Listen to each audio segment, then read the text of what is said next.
አረጋግጥልን፣ እንዳንሽከረከር አረጋግጥልን። ጥምቀት ያድናል። ያው አስረግጥልን ጥያቄው እኮ ስለዚህ ችግር እኮ አሁን አረጋግጠህ እንድናልፍ ማለት ነው። የሚያድነው ጥምቀት ነው ማለት ነው አይደል? እዛ ክፍል ላይ ወንድማችን ቃል በቃል የጻፈውን ላጠሙ አልችልም። አውጣና አንብበው አልኩ። ምንድን ነው የምትሽከረከረው? አውጣና አንብበው መጽሐፍ ላነበው ስለሆነ የማነበው ግን አሁን ለዚህ ለጠየቁ ጥያቄ ማረጋገጫ ነው የሰጠህ። እንደሱ እንቀበለው። እዛ ክፍል ላይ የሚያድነው ጥምቀት ነው ይላል። ጌታ የሰጠን ነገር ሁሉ ያድናል። እንግዲህ ያወራውን እንዴት ነው ያወራው ብለህ ለምንድን ነው የማታስወራኝ? ወላጅ አወራ። በቃ ዋናው ያወራ ነው። የሳወራ መልከኝ እንዳወራ አሳየው። በሉቃስ ወንጌል 16 ያለው በእሳት ውስጥ ያለው አላዘርም ያወራ ነበር። አውርቷል። ወዳጄ አውርቶ ያወራ ነበር ትላለህ። ባለጠጋው ሲያወራ ነበር። በሲኦል ውስጥ እውቀት ነበረ። በሲኦል ውስጥ እውቀት ነበር። የሞተ ማስተዋልም ጥበብም የለው። ወዳጄ ተደርባ አታውራን። ሁለተኛ ቆሮንቶስ ምዕራፍ 5 አውጣ።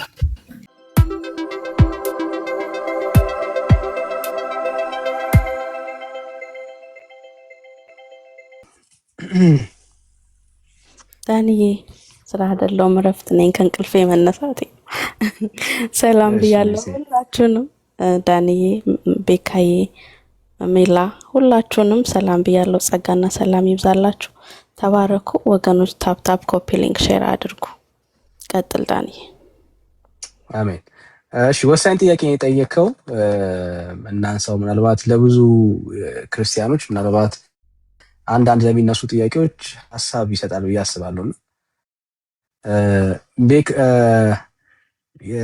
ማን ነበር ስሙ? ግራሽ አይደል ያነሳው ሀሳብ ለክርስቲያን የብሉይ ኪዳን የተሰጡ ህግጋቶች አስፈላጊዎች ናቸው ወይ ነው? አሁን እንደዛ ነገር ነው ተረዳው ሀሳብ ነው። ህጉ መጠበቅ አለበት ነው። ከምን አንጻር ነበር ነው ዳንኤል?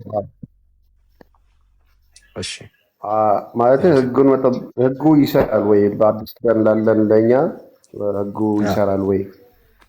አሁን ጳውሎስ ብዙ ጊዜ ተሽሯል የሚል ሀሳቦችን አንስቷል ደጋግሞ ማለት ነው።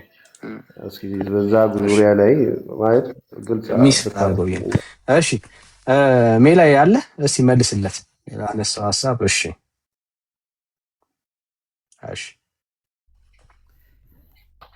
እሺ መልካም። አሁን እንግዲህ የብሉይ ኪዳኑ ህጉ ይሰራል ወይ አለ ወይ ከሚለው በፊት መቅደም ያለበት ለማን የተሰጠው የሚለው ነው። ለማን የተሰጠው የሚለው መቅደም አለበት እና ህጉ የተሰጠው ለእስራኤላውያን ነው እንጂ ለዓለም ሁሉ አልተሰጠም። ስለዚህ አለ ወይም የለም የሚለው መጀመሪያ ተቀብለናል ወይ የሚለው መቅደም አለበት። ያልተቀበልነውን ነገር ስለማንጠየቅበት ማለት ነው። ስለዚህ የብሉይ ኪዳኑ ህግ በአዲስ ኪዳን አለ ወይ ከሚለው በፊት ለማን የተሰጠው የሚለው ስለሚቀድም፣ የተሰጠው ደግሞ ሐዋርያው ጳውሎስ በጣም በግልጽ አድርጎ እንደሚነግረን ሮሜ መልእክት ምዕራፍ 9 ቁጥር 4 ላይ እነርሱ እስራኤላውያን ናቸውና ልጅነትና ክብር ኪዳንም የህግም መሰጠት የመቅደስም ስርዓት የተስፋውም ቃላት ለእነርሱ ናቸው ነው ይላል። ስለዚህ እነዚህ ነገሮች በአጠቃላይ የተሰጡት ለማን ነው? ለእስራኤላውያን ነው፣ ለእኛ አይደለም።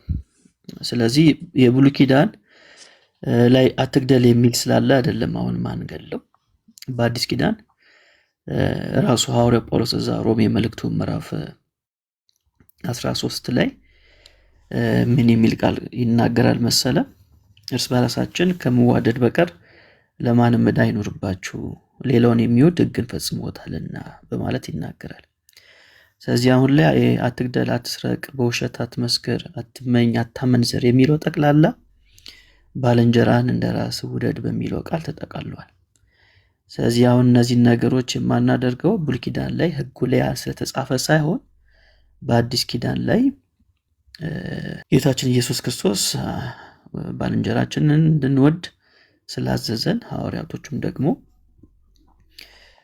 ይህንን ትእዛዝ ስለሰጡን ከዛ አንጻር ነው የምንጠቀመው እንጂ ብሉይ ኪዳን ላይ ስለተጻፈ አይደለም። እሱ ሲጀመር እኛን የሚመለከተን አይደለም። ስለዚህ በአዲስ ኪዳን ላይ በተጻፈው መመሪያ መሰረት እንጓዛለን ማለት ነው።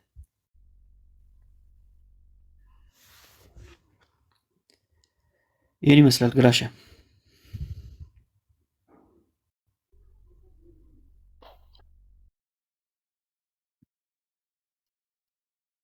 እሺ ወዳጅ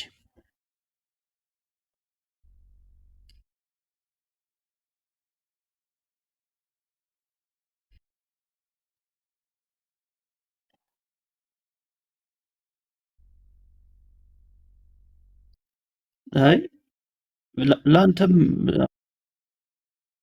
እስራኤል አዲስ ኪዳን አሁን ጌታ እግዚአብሔር የገባው። ስለዚህ አዲስ ኪዳን ከሆነ የገባው በዚህ በአዲሱ ኪዳን ነው እነሱ መታቀፍ ያለባቸው በብሉ ኪዳኑ ሳይሆን።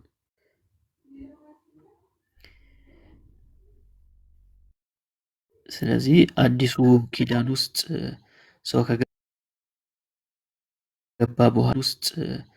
ከገባ በኋላ እንዴት ነው መኖር ያለብኝ፣ እንዴት ነው መመላለስ ያለብኝ ለሚለው ጥያቄ ሐዋርያቶቹ በሚገባ አድርጎ ተናግረዋል። ስለዚህ እሱን ይዘን ነው የምንጓዘው ማለት ነው።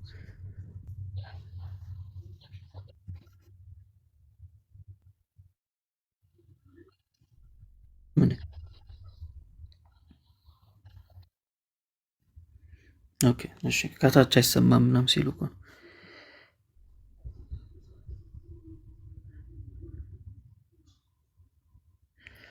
ዳኒ እየተዋጋው ነው ዛሬ።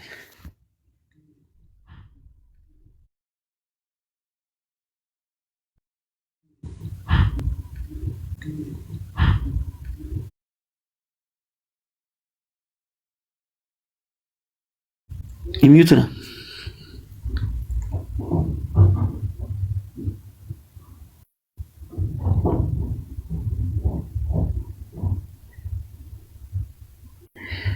እሺ እስከዛው ሲስ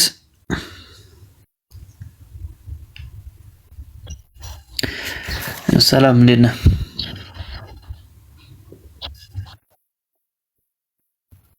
ሁሉ ሰላም ጌታ ይመስገን። ከየት ነው?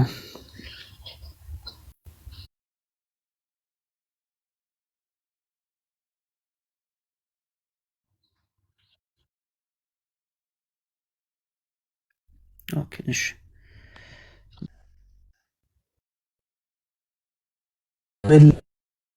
ላይ እንዳላችሁ አላውቅም። እሺ ቀጥሉ። ሜላ ይቀጥሉ። እንዳረብሽ በማል እኔ አልነበርኩም በማል ምንም የሚቀጥል ነገር የለም። ይሰማል አይሰማም ስንባባል ነው የቆየ ነው። ጌታ መለስክለት የቀደሙ ልጅ ጥያቄ? እሺ አዎ እንዴ እሱን መልሼ ምናምን ጨረስ ነው። ከሱ በኋላ ሌላ ሰው ገብቶ እሺ እሺ ዩዘር 59 ተመለስክ። እሺ ዳኒ ተቋረጥክ እኮ። ሰላም። አዎ ተቋረጥኩ። በቃ ለአንተ ያለኝ ምክር እሱ ነው ያለኝ ምክር። መጽሐፍ ቅዱስን አንብብ፣ የእግዚአብሔርን ቃል በደንብ አጥና። ለእግዚአብሔር ቃል ታማኝ ከሆንክ መጽሐፍ ቅዱስ ግልጽ ትምህርት አለው፣ እሱን ተከተል። ሌላው ሁለተኛ ያነሳው ሐሳብ ከቅዱሳን ጋር በተገናኘ ነው አይደል? በመሀል ያወራው ሐሳብ እሱ ነው። ቅዱሳንን ስለማክበር ስታወራ ነበር አይደል? አዎ መጀመሪያ ስለምልጃው አንድ የሆነ ሐሳብ ልበል አጠር አድርጌ ማለት ነው። አይ በቃ እሱ አሁን ምክር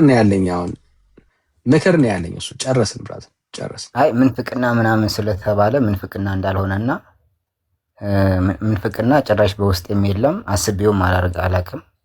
ግን ስለ ምልጃው አንድ ነገር ልበል። ለምሳሌ የሆነ የመጽሐፍ ቅዱስ ክፍል ላይ ዮሐንስ ወንጌል ምዕራፍ 10 ላይም ሊሆን ይችላል። አንተ አሁን ብታነብ ነው የሚሻል። አሁን ብታነብ ነው የሚሻል። ምክንያቱም ስለ ክርስቶስ ኢየሱስ ምልጃ ለማውራት እኮ ስህተት ላይ ነው ያለው። ምንፍቅና ነው ያሉ ምንድነው እሱ? በሰማይ አሁን ኢየሱስ ክርስቶስ አምላክ ብቻ ነው ብለህ ነው የምታምነው። እሱም አምላክ አይደለም እያልክ። እሺ ዳኒ ምን አለ መሰለህ እና እዚህ ላይ ትልቅ ምንፍቅና ነው። በዚህ መረዳት የሚጠቅመን ነገር ለምን አትሰማም ብራዘር? እኮ በቃ ስህተት ነው። አሁን በሱ መረዳት የኢየሱስን ምልጃ ዲፋይን ለማድረግ ስትሞክር ትስታለህ። ግልጽ እኮ ነው። ገባ? አሁን በሱ መረዳት ይሄንን መረዳት ይዘ ምልጃን ዲፋይን ለማድረግ ስትሞክር ትስታለህ። ስለዚህ ለአንተ የተሻለ የሚሆነው አንብብ ነው። በቃ ቢያንስ የቤተክርስቲያን መጽሐፍ አሁን እዚህ ቁጭ ብለህ የምታስተምረው ህዝብ የለም። አሁን የምታወራው ነገር እዚህ ቁጭ ብሎ የሚሰማ ሁሉ ከአንተ የተሻለ እውቀት ነው ያለውና የተሻለ የሚሆነው ምንድነው? እሱ በቃ እሱ የሱ ይጠቅማል። ምክንያቱም ያ መረዳት አንተ እንኳን ቤተክርስቲያን የላትም አንተ ነህ ያለ እሱ መረዳት። እና ምን አለ መሰለህ ዳንዬ፣ መጽሐፍ ቅዱስ ኢየሱስ ክርስቶስ እንደማይማልድ ከእንግዲህ እኔ አብን የምለምን አይደለሁም ይላል አይደለ? ስለዚህ ኢየሱስ ክርስቶስ አማላጅ ሳይሆን ፈራጅ ነው፣ ፈጣሪ ነው፣ አምላክ ነው፣ ሁሉን መጋቢ ነው፣ ሁሉን ቻይ ነው። እሱ በዙፋን ሆኖ በመለኮቱ ሆኖ ዓለምን እየተቆጣጠረ ዓለምን እየመገበ የዓለም ንጉሥ ፈጣሪ እግዚአብሔር ነው እንጂ ኢየሱስ ክርስቶስ አማላጅ ነው ካልከኝ ዳንዬ ከማን ጋር ነው የሚያማልደው? ማማለድ ማለት አንድን ሰው ከአንድ ሰው ጋር እንደማስታረቅ ማለት እኮ ነው። ምሳሌነቱን ልስጥህ። ለምሳሌ አንተና እኔ አያርገውና ብንጣላ የሆነ ቦታ ላይ ሰው በመሃላችን ገብቶ ማስታረቅ። የቅድሙን ሀሳብ መድገም ፈልገ ነው ወዳጄ? ቅድም አውርተንበት ነበርና የቅድሙን ሀሳብ መድገም ፈልገ ነው አይደለም? መድገም ካልፈለግ ከማን ጋር እንደሚያስታርቅ እኮ አሳየው። ከእግዚአብሔር ጋር ብዬ ነግሬሃለሁ። ምክንያቱም በእግዚአብሔርና በሰው መካከል ያለ አስታራቂ ኢየሱስ ክርስቶስ እንደሆነ መጽሐፉ ስለሚናገር እርሱ እግዚአብሔር ነው። ጢሞቴዎስ ምዕራፍ 2 ቁጥር 5 ላይ በእግዚአብሔርና በሰው መካከል ያለ መካከለኛ ግን ኢየሱስ እንደሆነ መጽሐፉ ይናገራል። እግዚአብሔር ነው ኢየሱስ ክርስቶስ። ዮሐንስ ወንጌል ምዕራፍ 1 ቁጥር 1 ላይ ስንመለከት እኮ በመጀመሪያው ቃል ነበረ፣ ቃልም በእግዚአብሔር ዘንድ ነበረ፣ ቃልም ራሱ እግዚአብሔር ነበረ። ኢየሱስ ክርስቶስ የአብ ቃል ነው፣ የአብ ክንዱ ነው። የዮሐንስ ወንጌል ምዕራፍ 10 ቁጥር 30 ላይ እኔና አብ አንድ ነን ይላል። የማቴዎስ ወንጌል ምዕራፍ 28 ቁጥር 19 እና 20 ላይ ስታነብ እንግዲህ ሂዱና አሕዛብን ሁሉ በአብና በወልድ በመንፈስ ቅዱስም እያጠመቃችኋቸው ደቀ መዛሙርቶች ያድርጓቸው ይላል። እኔም እስከ ዓለም ፍጻሜ ድረስ ከእናንተ ጋር ነኝ። አንድነቱን እየተናገረ ነው። ቆይ አንድ ነው ስትል አንዴ እየተደባለክ ስለሆነ አንድ ነው ስትል በአካል አንድ ነው እያልከን ያለው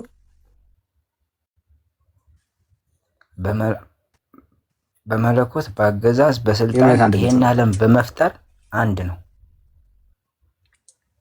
የአካል አንድነት ነው ወይ ነው እያልኩኝ ያለው። አንድ ፐርሰን ነው ያለው በሰማይ በአካል በስም በአካል በግብር ሶስት ናቸው ስላሴ። በስም በአካል በግብር ሶስት ሲሆን በመለኮት በአገዛዝ ስለ ኢየሱስና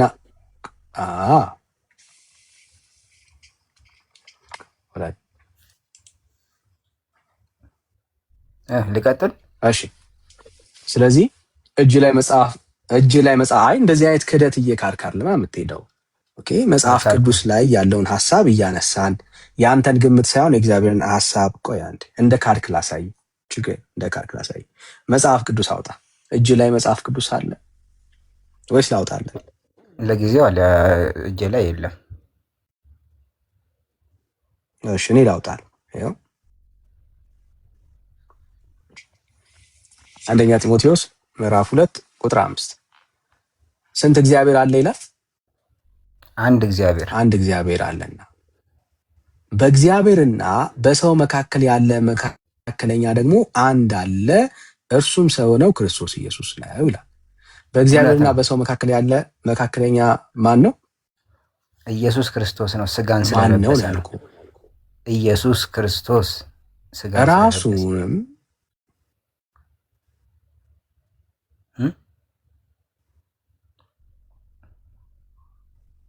እኮ አሁን ስህተት እሱ ነው። አሁን ኢየሱስ ክርስቶስ ፍጹም ሰው ፍጹም አምላክ አይደለም ብለህ ነው የምታምነው። ይሄንን ደግሞ እምነት ቤተክርስቲያንም አታረጋግጥልህ ነው ነው ፍጹም አምላክ ብያለሁ። ቅድም እሰማ ይሁን ቀይ ሆኗል። እኔ ጋርና ወገኖች ቅድምም ብያለሁ ዳንዬ፣ ፍጹም ሰው ፍጹም አምላክ ሆኖ ዓለምን አንዴ ከራሱ ጋር አስታርቋል። ድጋሚ እያስታረቀ አይኖርም።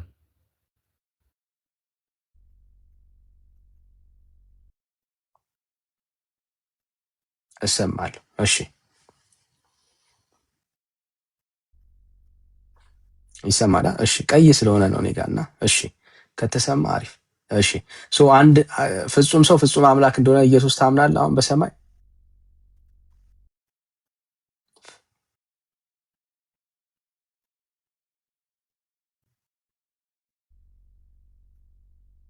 ወዳጅ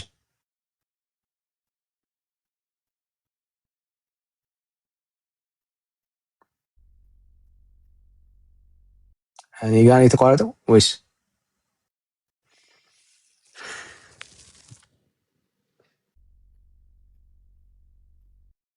ሚዩት ነህ? እያወራ ከሆነ ሚዩት ነህ። ፍጹም ሰው ፍጹም አምላክ ነው ብለህ ታምናለህ ወይ? ኢየሱስ በምድር ሳለ ዓለምን ለማዳን ስጋ ለብሶ እየተመላለሰ በነበረበት ሰዓት ፍጹም ሰው ፍጹም አምላክ ሆኖ ነበረ። አሁን የጠየቅኩ ብራዘር አትሽሽ። ኢየሱስ አሁን ፍጹም ሰው ፍጹም አምላክነቱን ታምናለህ ወይ? አምላክ ነው፣ መለኮት ነው፣ ፈጣሪ ነው፣ በዙፋኑ ነው ያለው። ጌታ ኢየሱስ ክርስቶስም በአብ ቀኝ እንደተቀመጠ እግዚአብሔር በመለኮት እንደሆነ አምናለሁ። ሲመጣም ራሱ ኢየሱስ ክርስቶስ ጌታችን ኢየሱስ ክርስቶስ እንደሚመጣ ፍጹም ሰው ፍጹም አምላክ መሆኑን ታምናለህ ወይ ነው ያልኩህ ወዳጅ። ፍጹም ሰው ፍጹም አምላክ መሆኑን ታምናለህ ወይ? አሁን በስጋ እያለ አሁን የጠየቅኩህ አትደባልቅ። አሁን በመለኮት ነው። አሁን ኢየሱስ ፍጹም ሰው ፍጹም አምላክ መሆኑን ታምናለህ ወይ? ስለ አሁን የጠየቅኩህ። እሺ ማስረጃ አንተ አፍጠን። ኢየሱስ አሁን አምላክ ብቻ ነው የሚል ማስረጃ አንተ። ኢየሱስ አምላክ ብቻ ነው ማስረጃ አንተ። እሺ እኔም ደግሞ አንተን እጠይቃለሁ ዳንኤል፣ አንተም አሁን ላይ ኢየሱስ ክርስቶስ ስጋ ጥያቄ አለ ማስረጃ አምላክ ነው የሚል አምጣልኝ። ከማ ወዳጅ አሁን ማስረጃ አንተ ነው ያልኩህ። ሌላ አለ የምጠይቅ ማስረጃማ ሊፈርድ እንደሚመጣ በአብ ቀኝ እንደተቀመጠ ማስረጃ አንተ ብራዘር። መለኮት ወዳጅ አሁን ስለሱ አለ የሚጠየቁ። ኢየሱስ አሁን በሰማይ ፍጹም አምላክ አሁን ማስረጃ አንተ ነው ያልኩህ። ከሌለ የለኝም ነው የሚባል።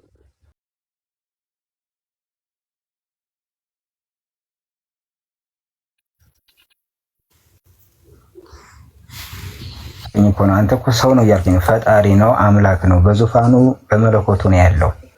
ሰው አይደለም ወይ? በአብ ቀኝ ተቀምጧል። አንዴ ከራሱ ጋር ዓለምን አስታርቋል። በማን ቀኝ ተቀመጠ አላልኩም ወዳጅ። መጀመሪያ ጥያቄን በደምብ ስማኝ። በማን ቀኝ ተቀመጠ አላልኩም። ከማን ጋር ይመጣል አላልኩም። አምላክ ነው ወይንስ አምላክ አይደለም ወይ እያልጠየቅኩ የጠየቅኩ። አሁን ኢየሱስ ሰው እንደሆነ ታምናለህ ወይ? ዳን ይሰማል? ተመለስክ? በቃ እንዴት አይሰራ ብለን አሁንም ቀጥሉት። ሜላይ እፍ ብለው ነው የሰራው። ግን ካንተ ጋር ዳኒ ካንተ ጋር ምን አልከኝ ወዳጄ? ከዳኒ ጋር ልቀጥል። ቆይ ኔትወርኩ በደምብ እስከሚስተካከል ከኔ ጋር እንቀጥል። ኢየሱስ ሰው ነው ወይ? ብራዘሬ ከዳኒ ጋር ብቀጥል ደስ ይለኛል። ከዳኒ ጋር ስለሆነ የጀመርኩትኝ ከይቅርታ ጋር ወዳጄ ወደ መልሱ አይደለም ወንድሜ። አንተን ማቀህ በሌላ እንትን ስለሆነ ከአንተ ጋር ማውራት ስላልፈለኩኝ ነው።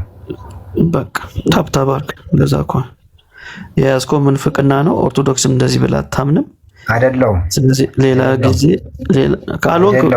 ካልሆንክ ማስረጃ አንተ ነው ያልከኝ። ካልሆንክ ኦርቶዶክስ ቤተክርስቲያን ኢየሱስ አሁን ሰው አይደለም ብላ የምታምንበትን አንድ ማስረጃ አምጣ። ይኸውልህ ልንገርህ፣ እሱን ከአባቶች ከሊቃውንቱ ከአባቶች የተማሩ አባቶች ስላሉ ለአንተም ጭምር መጽሐፍ ቅዱስ የሰጡ ማስረጃ አምጣ። እኔን የሚዩት ያደረኩ ማስረጃ ብቻ ነው የምሰማ። ማስረጃ አምጣ። ማስረጃ ወዳጅ። እሺ አንተ ማስረጃ ስጠኛ። ፍጹም ሰው ፍጹም አምላክ ሆኖ ነው ያለው ብላ ማስረጃ አምጣ። የለም ማስረጃ አይደለም። አሁን ላይ ኢየሱስ ክርስቶስ ፍጹም ሰው ፍጹም አምላክ ነው ካልከኝ ማስረጃ ስጠኛ። አንተ እኔ እሰጥሃለሁ። አንተ ማስረጃ አለ? አሳየኝ። እሺ ቶሎ በል አንተ። ከዛን ያሳያል። ወዳጅ ማስረጃ አለ ወይ? እኔ ያሳያለሁ ብራዘር፣ እኔ ያሳያለሁ። ታብታብ አድርግ። እንደዚህ አይነት ውሸትማ አናስተናግድም። ኦርቶዶክስ ኢየሱስ ሰው እንደሆነ አሁንም ታምናለች። ስለዚህ በቃ ሌላ ከየት እንደሆንክ መጀመሪያ በደንብ ለመናገር ፈቃደኛ ስትሆን ትገባለህ ማለት ነው።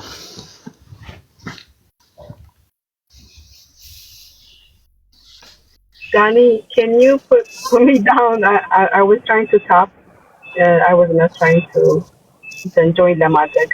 I was trying to top. It's a mistake. እሺ ጸጋ ይብዛልሽ። እሺ ሌላ ሰው ካለ እስቲ ነው። ሌላ ሰው ካለ ነው። አሁን ብዙ ሰው ገስት ላይ ልኳልና ተሳስቶ ሊሆን ይችላል። ሞዴሬተሮች እስቲ አንድ ያወርዷቸውና እንደ አዲስ እንቀበል። በስተት ሊሆን ይችላል። ታፕ ሼር ሲደረግ ጸጋ ይብዛላችሁ። ትንሽ ኔትወርክ ያስቸጋሪ ነው ዛሬ። እኔ ውጊያውላ ነው የሚመስለኝ ሆን ብለው። ዳሬሻይ የአውራጅ ግን ትከፍላለሽ። የአውራጅ ትከፍላለህ። መግባት ትችላላችሁ።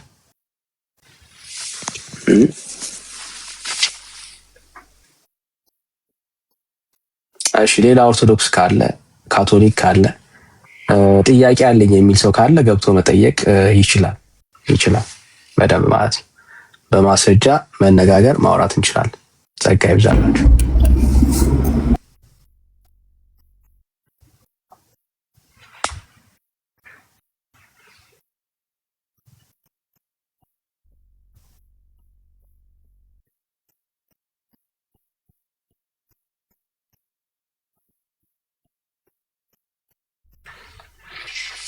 እሺ ወንድምነት ዌልካም ብለናል። እንኳን ደህና መጣ። ጸጋና ሰላም ይብዛልህ። ሁሉ አማን። ሰላም ወንድምነት፣ እንዴት ናችሁ? ሰላም ብያለሁኝ። ቤካ ሜላ እህትየው ጸጋ ይብዛላችሁ። ቅዱሳን ሁላችሁም እንዴት ናችሁ? በዚህ ሰዓት ብዙ ጊዜ በቃ ከእንቅልፍ ነቅቼ ልጆቼን ሳደርስ ነው የምታገኙ። እየነዳሁ ነው። ተባረኩ። ጸጋ ይብዛላችሁ። አሜን። ወንድምነት ዌልካም።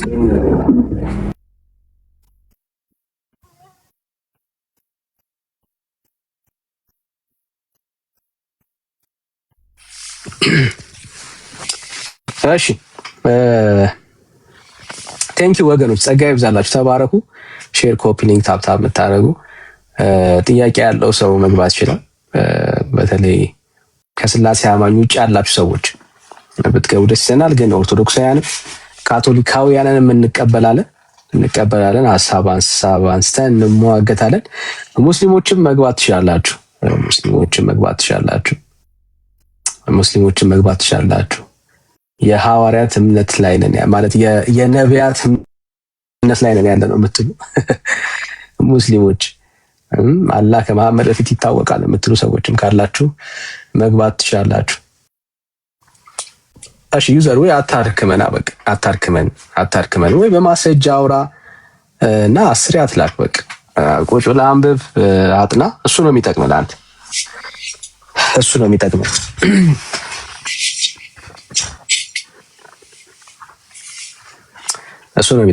እሺ ጸጋና ሰላም ይብዛላችሁ። ተባረኩ። ሌሎቻችን ሼር ይደረግ፣ ኮፒ ሊንክ ይደረግ። እሺ ሌላ ኦርቶዶክሳዊ ካለ፣ ኦንሊ ጂሰስ ካለ፣ ጆቫ ዊትነስ ካለ ካላችሁ መግባት ትችላላችሁ ነው።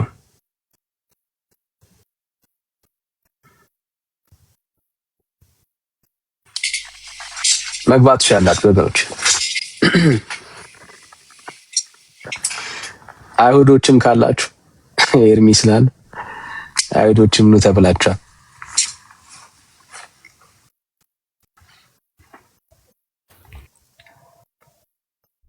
ለሁላችሁ እሺ ሌላ ሰው ይቅርታ፣ ሰላም ብያለሁ። ሰላም።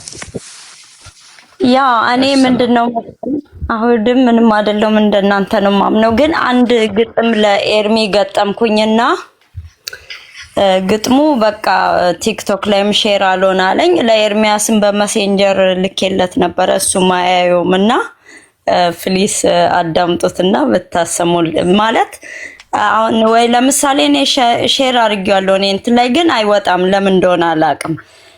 በቲክቶክ ደግሞ ለእናንተም ልልክ አይሰራም እና በመሴንጀር ግን ለኤርሚያስ ልኬለታለሁ እና ኤርሚ ከሰማ እስቲ ስማውና ከዛ 3 ደቂቃ ግጥም ግን ጥሩ ነው። እግዚአብሔራዊ ግጥም ግጥም ጥሩ ነው የሚሆነው። እሺ አይ አሁን ምን መሰለሽ ማየት አለብን ኮንተንቱን ምናምንና የተሻለ የሚሆነው በውስጥ አስቀምጪለት እናየዋለን። ለማን ግን አያየውም ማለት እሱ የተሻለ የሚሆነው አዋል ኤርሚ ከሰማ እስኪ ስማው መሴንጀር ላይ እሺ ማን ነው የሜሴንጀር ግሩፕሽ? ወንድምነቴ ያለሽ ትክክል ነው እህቴ። ትክክል ነው እሱ ምንም ችግር የለም። እኔም ተጠንቅቄ ነው ግን መሴንጀር ስሜን መናገር ኦኬ ጽፍልሃለሁ። ሃይ በይኝሽ በቃ ሃይ በይኝ። አሁን እንደ አዲስ ሃይ በይው እንደ አዲስ እሺ አሁን ሃይ በይኝ። አሁን ያየው በቲክቶክ ሃይ ልበል ወይስ በመሴንጀር? እሺ ኤርሚ ታንክ ዩ ተባረክልኝ።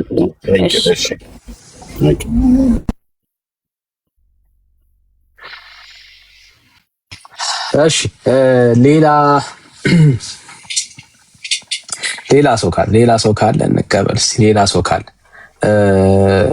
በተለይ ምንፍቅና ላይ ያላችሁ ሰዎች ካላችሁ መግባት ትችላላችሁ። ጥያቄ የሆነባችሁ ጉዳይ ካለ ሰዎች ጥያቄ የፈጠሩባችሁ ነገር ካለ መግባት ትችላላችሁ። እየተወያየን ያለ ነው፣ እያወራን ያለ ነው። እሺ ኤችዲ ሰላም፣ እንዴት ነህ ወይ እንዴት ነሽ? አለ እግዚአብሔር ይመስገን። እንዴት ነህ ዳኒ? እግዚአብሔር ይመስገን።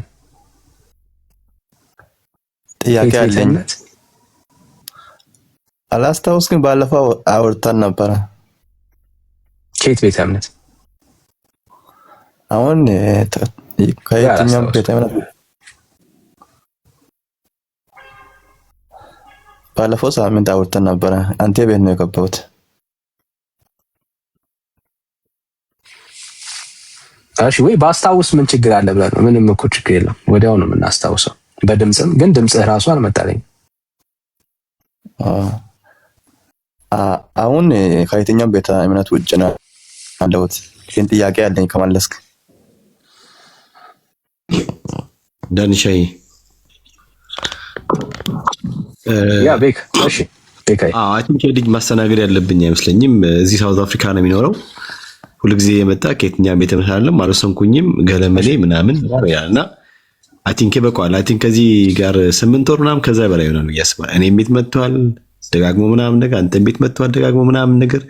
ጥያቄ ብራዘር ቁጭ በልና በቃ መጽሐፍ ቅዱስ አንበብ። ከዛ ቤተ እምነትን ላይ ስትመጣ ደግሞ ታወራለህ። ሁልጊዜ ቤተ እምነትን ነገር ማውራት አትፈልግም እና ፕሊስ በቃ ታች ሆነ አንተ ሌላ ሰው ይጎዳል ይችላል። ሁልጊዜ እንደዚህ ነው የሚለው። እሺ የሚታወቅ ልጅ ነው። እሺ ሁሌ አዲስ ነው የሚሆነው። በቃ ሁሌ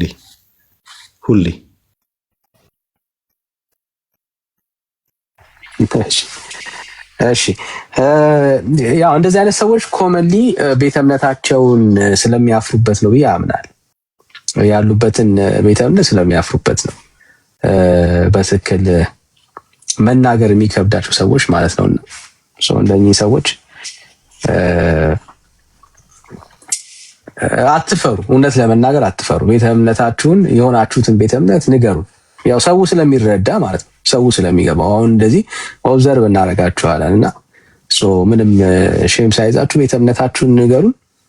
ከዛ ያላችሁን ጥያቄ እንመልስላችኋለን።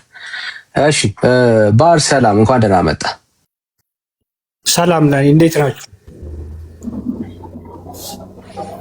አይሰማም? ዳኒ እኔን ነው?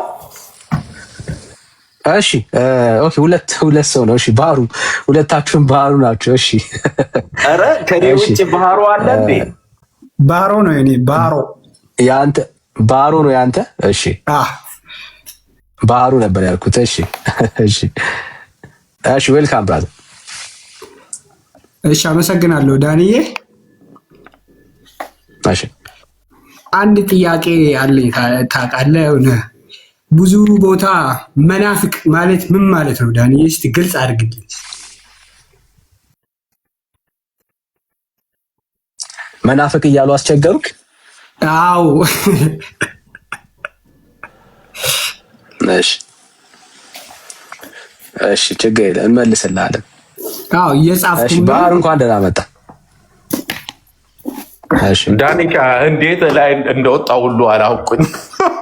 እኔ ሰላም ወንጌላዊ ኤርሚያስ ማለቴን ቴክስት መጻፌን አይቻለሁ፣ ነካክቼዋለሁ ማለት ነው። ግን ላይ ከመጣው ሰላም ብያችሁ ምንም ለሰላም ከሰላምታ የዘለለም የለኝም። የጌታ ጸጋና ሰላም ይብዛላችሁ እና ሰላምታ ብቻ ነው። ከዛ ውጭ ምንም ጥያቄ የለኝም። እሺ ጸጋ ይብዛልህ።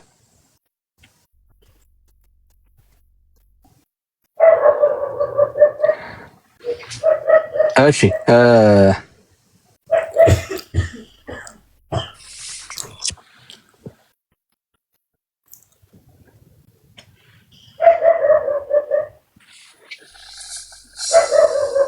እንዲሁ ሰላም ሰላም ዳኒ እንዴት ነህ? እሺ ወንዴ እግዚአብሔር ይመስገን። የሆነ ሰው ጋር ውሻ አለን። መቼ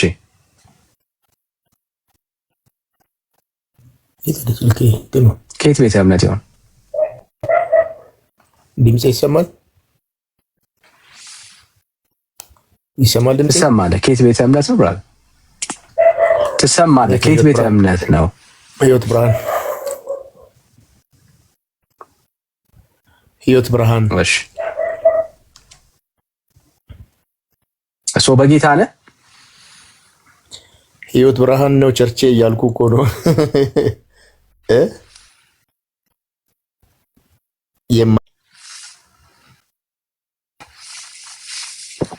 እሺ እንዲሁ ሰላም። እሺ ማለት በጌታ ነው ወይስ? አዎ በጌታ ነኝ።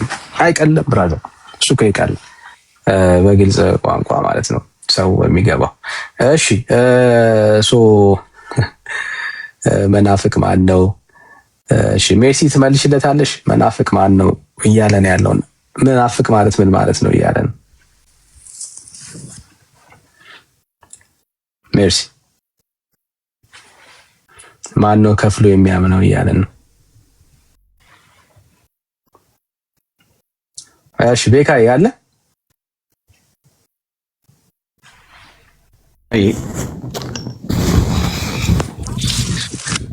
እሺ ብራዘር መናፍቅ ማለት ያ ከፍሎ ማመን ማለት ነው። ያ ማለት ምንድን ነው መሰለህ? በአጭር አማርኛ የክርስቶስን አስተምሮ ወይም የሐዋርያቱን ትምህርት ሙሉ ለሙሉ የማይቀበል እንደ ክርስቶስ ትምህርት የማይኖር ከትምህርቱ ውጪ የሆነ የሕይወት ስርዓት የሚከተል ማለት ነው በአጭር አማርኛ። ግን የቃሉ ጥሬ ፍቺ ከፍሎ ማመን ማለት ነው። ማን ነው ብለህ ካልከኝ እኔ ማንም ከክርስቶስ ትምህርት ውጪ የሆነን አስተምሮ የሚከተል ከሐዋርያቱ አስተምሮና ልምምድ ውጪ የሆነ የሕይወት ስርዓት የሚከተል በጠቅላላ ከመናፍቅነትም አልፎ እግዚአብሔር የለም ወደ ማለት ደርሷል፣ ወይም ደግሞ አምላክ የለሽ አይነት የሕይወት ስርዓት ውስጥ ገብቷል ብዬ እኔ አምናለሁ። ለምሳሌ ጌታችን ሐዋርያ ዮሐንስ በሁለተኛ ዮሐንስ ምዕራፍ 1 ቁጥር 9 ላይ እንደዚህ የሚል ቃል እናገኛለን። እኔ ምንፍቅናው በክርስቶስ ትምህርት አለመኖር የሚያመጣው ውጤት አምላክን ጭምር እስከ መካድ ያደርሳል ብዬም ስለማመን ለምሳሌ ሁለተኛ ዮሐንስ ምዕራፍ 1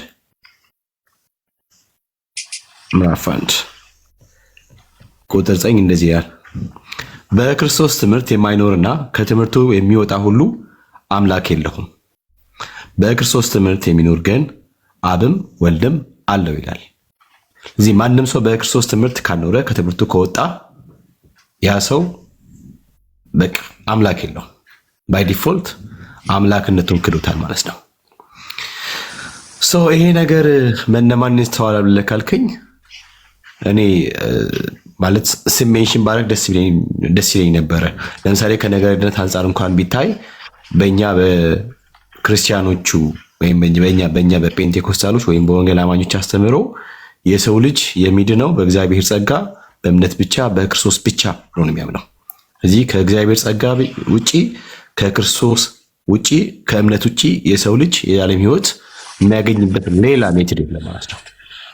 እውነት ሕይወት መንገድ የሆነው ክርስቶስ ኢየሱስ ነው። ሐዋርያቱም መዳን በሌላ ማንም የለም እንድንበት ዘንድ ከሰማይ በታች የተሰጠ ሌላ ስም የለም ብለው የመዳኛውን መንገድ በክርስቶስ ኢየሱስ በማመን እንደሆነ ብቻ ነው የሚናገሩት። ግን በሌላ ቤተ እምነት ውስጥ ከክርስቶስ ኢየሱስ ውጪ ሌላ የመዳኛ መንገዶች አሉ። ሌላ ማለት በጣም እልፍ መንገዶች አሉ። ለምሳሌ መጽሐፍ ቅዱሳችን በአንደኛ ዮሐንስ ምዕራፍ 4 ቁጥር 14 ላይ እንደዚህ የሚል ቃል ተጽፎ እናገኛለን። ቃል በቃል ደግሞ ይሄኛው ቃል ሌላም ፍጡር ለሆነ ሰው ደግሞ ቃሉ ተጠቅሞበት ወይም ቃሉ ግልጋሎት ላይ ብሎ እናገኛለን። ለምሳሌ አንደኛ ዮሐንስ ምዕራፍ 4 ላይ እንደዚህ የሚል ቃል አለ። እንደዚህ የሚል ቃል አለ። እሺ ኦኬ፣ እንደዚህ ያለ እኛም አይተናል፣ አባትም ልጁን ያለ መድኃኒት ሊሆን እንደላከው እንመሰክራለን። አባት የዓለም መድኃኒት እንዲሆን ዘንድ የላከው ልጁን ነው ማለት ጌታችን ኢየሱስ ክርስቶስን ብቻ። እዚህ ለሰው ልጆች ሁሉ ኃጢአት መድኃኒት እርሱ የተላከው የእግዚአብሔር ልጅ ኢየሱስ ነው። እግዚአብሔር የላከው ልጁን ነው ለዓለም መድኃኒት አድርጎ።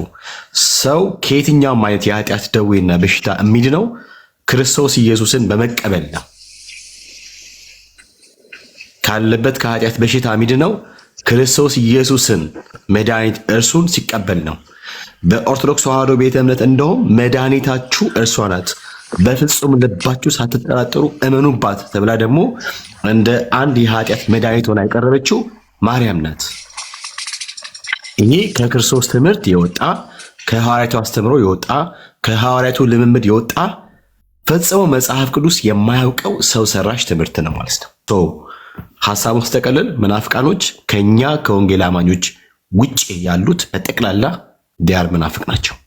እኛ ብቻ ነን የጌታ ቤተክርስቲያን በሐዋርያትና በነቢያት መሰረት ላይ የታነጽ ነው፣ እንዲሁም በክርስቶስ ትምህርት ያለ ነው። ብራዘር ከተመለሰ ላሉ ነው። ወስብሐት ለእግዚአብሔር ትላለህ። ተመልሶልኛል ዳንዬ እና ቤካ በጣም አመሰግናለሁ። እና ሌላ ጥያቄ ከሌለ ታስተምር እኔ እየጻፍኩም ነውና ደብተራቶች እያዳመጥኳቸው። እሺ፣ ጸጋ ይብዛልህ። ተባረክ። ጌታ ይባርክ። አሜን። እሺ፣ ቤካ ተባረክ። እሺ፣ ሰላም በድሩ። ሰላም በድሩ ነው የሚለው። ሰላም፣ እንዴት ነህ ዳኒ? ሰላም ብያለሁ። እንዴት ናችሁ? እግዚአብሔር ይመስገን። እግዚአብሔር ይመስገን ሰላም ነው። አይ ለማዳመጥ ነው። ያው ሌላ ሰው የሚገባ ከሆነ ችግር የለም ወርዳለሁ።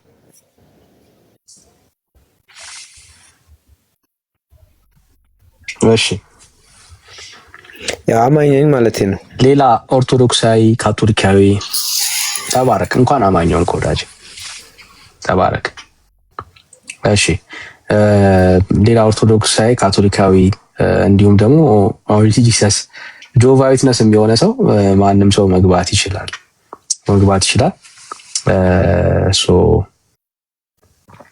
ገብታችሁ ማውራት፣ ጥያቄ ያላችሁን ሀሳብ መነጋገር እንችላለን።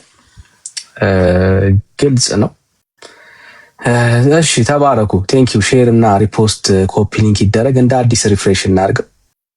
አክሊሉ መቼ ይሆን የምታድገው? በእውነት መቼ ይሆን የምታድገው? እሺ፣ ኦርቶዶክሳዊ ካለ ምልክት ስጡን እስቲ። ከስር አንድ ቁጥር ጻፉልን። እዛ እናስገባቸዋለን።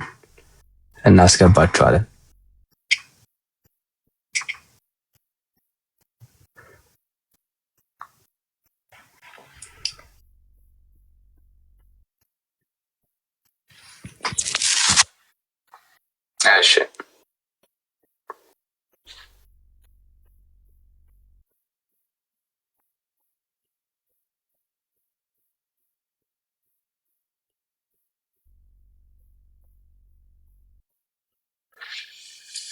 እሺ ወገኖች ሼር ኮፒ ሊንክ ታፕታፕ ይደረግ። እሺ አክሊል ጠይቀህ እሺ እንኳን ደህና መጣ። እንኳን ደህና መጣ። ምንድን ነው ጥያቄ? እንኳን ደህና ቆየሽ። ጠይቀህ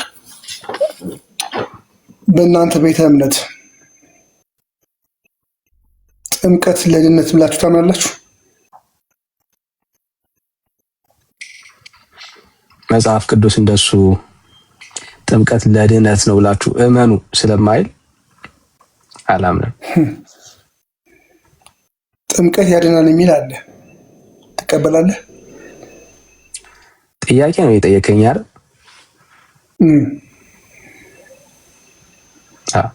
ከጠየቀኝ መለስኩልህ። ጥምቀት ለምሳሌ የቀደመው የጠየቀኝ ጥምቀት ያድናል የሚለውን ትቀበላለህ ቃል በቃል? ችግር አሁን እንመጣለን። አሁን ቅድም የጠየቀው ጥያቄ ተመለሰልህ ወይ? ትቀበላለህ ወይ ወይ ይቀበላሉ አልቀበሉ? ቅድም የጠየቀው ጥያቄ ተመለሰልህ ወይ? ከዛ ወደዚህ ደግሞ እንመጣለን። ቅድም የጠየቀው ጥያቄ ተመለሰልህ ወይ? የትኛው? ጥምቀት ለድነት ነው ብላችሁ እመኑ የሚል የለም መጽሐፍ ቅዱስ ላይ አልኩ። ተመለሰልህ? አለ አለ። እሱ አልተመለሰልህም? አለ። አዎ ስላለ ማለት አልተመለሰልህም? አልመለስክልኝማ ማለት ለድነት ነው የለም ካል እሺ። ጥምቀትን እመኑት የተባለበት ቦታ ማስረጃ ስጠኝ። ችግር ጥምቀትን እመኑት የተባለበት ቦታ ማስረጃ ስጠኝ። አይ ጥምቀትማ የሚታመን ነው ሲጀመርም በትእዛዝ ሰጠ። ጥምቀትን እመኑት የተባለበት ቦታ ማስረጃ ስጠኝ ያልኩህ ከጌታ በትእዛዝ የሰጠ ነገር እናምናለን። ወዳጅ ጥምቀትን እመኑትና ጥምቀት ያድናቸዋል የተባለበት ቦታ ማስረጃ ያስጠኝ። ጥምቀት ያድናል? አዎ ላሳየህ። አፍተ ነው። ጥምቀትን እመኑት የተባለበት ቦታ ማስረጃ ያስጠኝ ያልኩህ። አንደኛ ጴጥሮስ 3:21 ስማ ብራዘር እየሰማ እሺ። ጥምቀትን እመኑት ይላል። እሺ ምን ማለት ነው አልገባኝም። እሺ እኔ ጠየቅኩህ ሳትመልስ ጥምቀትን እመኑት ይላል ትላለህ እንዴ? ጥምቀት ያድናል ሳይገባህ ነው የጠየቀኝ ማለት ነው። መጀመሪያ አንተ ነው ያልገባህ። ጥያቄ ያልገባህ አንተ ነህ። ስትጠይቀኝ የለም አትደረብ ብራዘር። ጥምቀት ለድነት ነው ብለህ ትቀበላለህ? ስትጠይቀኝ ምንድን ነው ያልከኝ? ቆይ አንዴ ጥምቀት ለድነት ነው ብላችሁ እመኑት የሚል የለም ስለ አለ ብለኸኛል። ጥምቀት ለድነት ነውና ጥምቀት ለድነት የሚል አንደኛ ጴጥሮስ ምዕራፍ 3 ላይ ልታሳየን ነው። እንደገና ጥያቄ በጥያቄ ትጠይቃለህ እንዴ ወንድማችን? ምን ነበር መልሱ? ምን ነበር የመለስኩልህ? ምን ነበር? ምንም ያንተ ቪዲዮ የሚያመጣው ለውጥ የለም እኮ ራሴ። ምንድን ነው ያመጣው ለውጥ? ምንም እኮ ያመጣው ሁሌ ያየንህ እኮ ብራት። አሁን ሀሳብ ላይ እናተኩር። ግድ ሁሌ ስሜታዊ አትሁን። ዛሬ እንደው ቢያንስ ከረዳ አይነን ከገለጠልህ አንደኛ ጴጥሮስ 3:21 አንብቡ። ቀላል ነው። ለዚህ አሁን ማስረጃ የሰጠኝ ለምንድን ነው? እሱ ጥምቀት ያድናል። ጥምቀት ስለሚያድን ጥምቀትን እመኑት የሚል ትምህርት አለው ነው እያልከን ያለው? እውነት ውሸት? ጥምቀት ስለሚያድን ጥምቀት እመኑት እያልከን ያለው? ወደ በጥምቀት ድነት እንዳለ አምናለሁ እኔ። አዎ በጥምቀት ድነት እንዳለ ታምናለህ። የሚያድነው ጥምቀት ነው ማለት ነው። አንብበው። አንደኛ ጴጥሮስ 3:21 አንብበው። የሚያድነው ጥምቀት ነው ማለት ነው። አንብበው። እሺ ከዛ ተረጉምልኛል። አይ የጻፍኩልኝ እንደሱ አይ ስለማንሄድ እኮ ነው። ስጽፍል ትነግረናለህ። ፎርሙላ እኮ አይደለም ቃልህን ስለምታጥፍ አሁን ችግር የለም። አሁን ያልኩህ በደምብ ስማኝ። በጥምቀት ነው የምትድነው ማለት ነው። አዳኙ ጥምቀት ነው ማለት ነው። እንዴ አንብበው እኮ አልኩህ። አንደኛ ጴጥሮስ 3:21 አንብበው እኮ አልኩህ። ነው እኮ አረጋግጠልና ልናነበው ስለሆነ ይኸው ገልጬዋለሁ። ላነበው ነው ወዳጄ እኮ አረጋግጠልና ከዛ እንሂድ። አትሽከርከር። እንዳንሽከረከር አረጋግጥልን። ጥምቀት ያድናል። ይኸው ላስረግጥልህ ጥያቄው እኮ ስለዚህ ችግር እኮ አሁን አረጋግጠህ እንድናልፍ ማለት ነው። የሚያድነው ጥምቀት ነው ማለት ነው አይደል? እዛ ክፍል ላይ ወንድማችን ቃል በቃል የጻፈውን ላጠሙ አልችልም። አውጣና አንብበው አልኩ እኮ። ምንድን ነው የምትሽከረከረው? አውጣና አንብበው መጽሐፍ ላነበው ስለሆነ የማነበው ግን አሁን ለዚህ ለጠየቁ ጥያቄ ማረጋገጫን የሰጠህ እንደሱ እንቀበለው። እዛ ክፍል ላይ የሚያድነው ጥምቀት ነው ይላል። ጌታ የሰጠን ነገር ሁሉ ያድናል። ወንድማችን አውጣና አሁን ከዚህ ሰው ጋር እንዴት ነው የምንግባባው ወገኖች? ኧረ ፕሊስ በእናትህ እኔ ወዳጅ እኮ እየጠየቅኩ እኮ ነው ያሉት። ለምንድን ነው ሰምተህ የተጠየቅከውን ጥያቄ ማለት ነው? የኦርቶዶክስ ምርጥ ልጅ ነኝ። እሺ ወንድማችን የምጠይቀን ቀጥታ ጥምቀት ያድናል። እንደ ምርጥ ልጅ አክት አድርጋ ወዳጅ ችግር የለም እኮ አሁን የጠየቅኩ ጥያቄ አንዴ ወዳጅ። እሺ በቃ እንደዚህ እናድርግ። አሁን መልስ መመለስ ስላቃተ ማለት ነው። ምንድነው ጥያቄ? በቃ ጥያቄ ትጠይቀኛል፣ ከዛ እኔ እመልስልሃለሁ ዛሬ። በቃ አንተ ምንም መልስ ከሌለህ ችግር የለም። ጥያቄ ጥምቀት ያድናል ወይ ነው ጥያቄ። ያድናል አያድንም? በቃ ጥያቄ ይሄ ነው። ጥያቄ ምንድን ነው ወዳጅ? ጥምቀት ያድናል አያድንም? ጥምቀት ያድናል አያድንም? እሺ ጥምቀት ያድናል ወይስ አያድንም? በቃ አሁን አሁን እኔ ከአንተ መልስ አልፈልግም። ትጠይቃለህ፣ ከዛ እኔ ያሳያለሁ። መልስ ስጠኝ። አንዱ መልስ ስጠኝ። ወይ አያድንም በለኝ።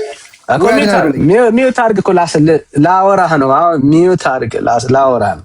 በመረጃ ነው የማወራው። ሚዩት አድርግ አሁን። ከዛ አሁን ልመልስልህ። ሚዩት አድርግ። ለአንተ ብቻ ሳይሆን ሌሎችም ለሚሰሙ ሰዎች ጭምር። ወይ አያድናል በለኝ፣ ወይ አያድንም በለኝ። ሌላ እኮ ሽክርክሪት መሽከርከር እኮ አይደለም። ሚዩት አድርግ እኮ ልመልስልህ። ያድናል ወይስ አያድንም? ወይ አያድናል በለኝ፣ ወይ አያድንም በለኝ። ልመልስልህ ነው። ሚዩት አድርግ ወላጅ። አልተሽከረከርኩም እኮ ሚዩት አድርግና ልመልስልህ።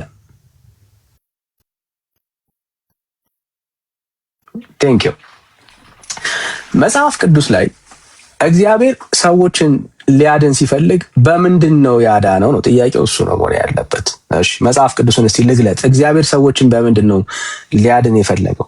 ያው የእግዚአብሔር ቃል ሲናገር ሰዎችን እግዚአብሔር በምን እንደሚያድን እስቲ እኔ ከእግዚአብሔር ቃል እንደዚህ ብሎ ይናገራል። ወይ አያድንም በለኝ፣ ወይ አያድናል በለኝ። አንተ ሰውዬ አታጨብር። አሁን የጠየቀ ሰው ይሰማል። ሚዩት ተደርጋል ብራዘር። የጠየቀ ሰው ይሰማል። አሁን ዛሬ ጥያቄ ስለሆነ በደንብ ስማ። ይጠቅማል ብራዘር፣ ይጠቅማል። እሺ ቃሉ እንደዚህ ይላል።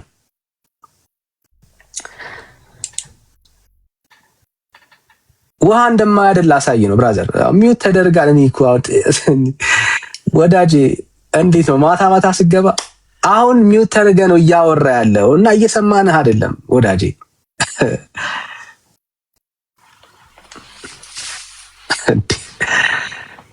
እሺ ውሃ እንደማያድን ላሳየ፣ የሚያድነው ማን እንደሆነ ላሳየ። በቃ ላሳየ። ውሃ አያድንም።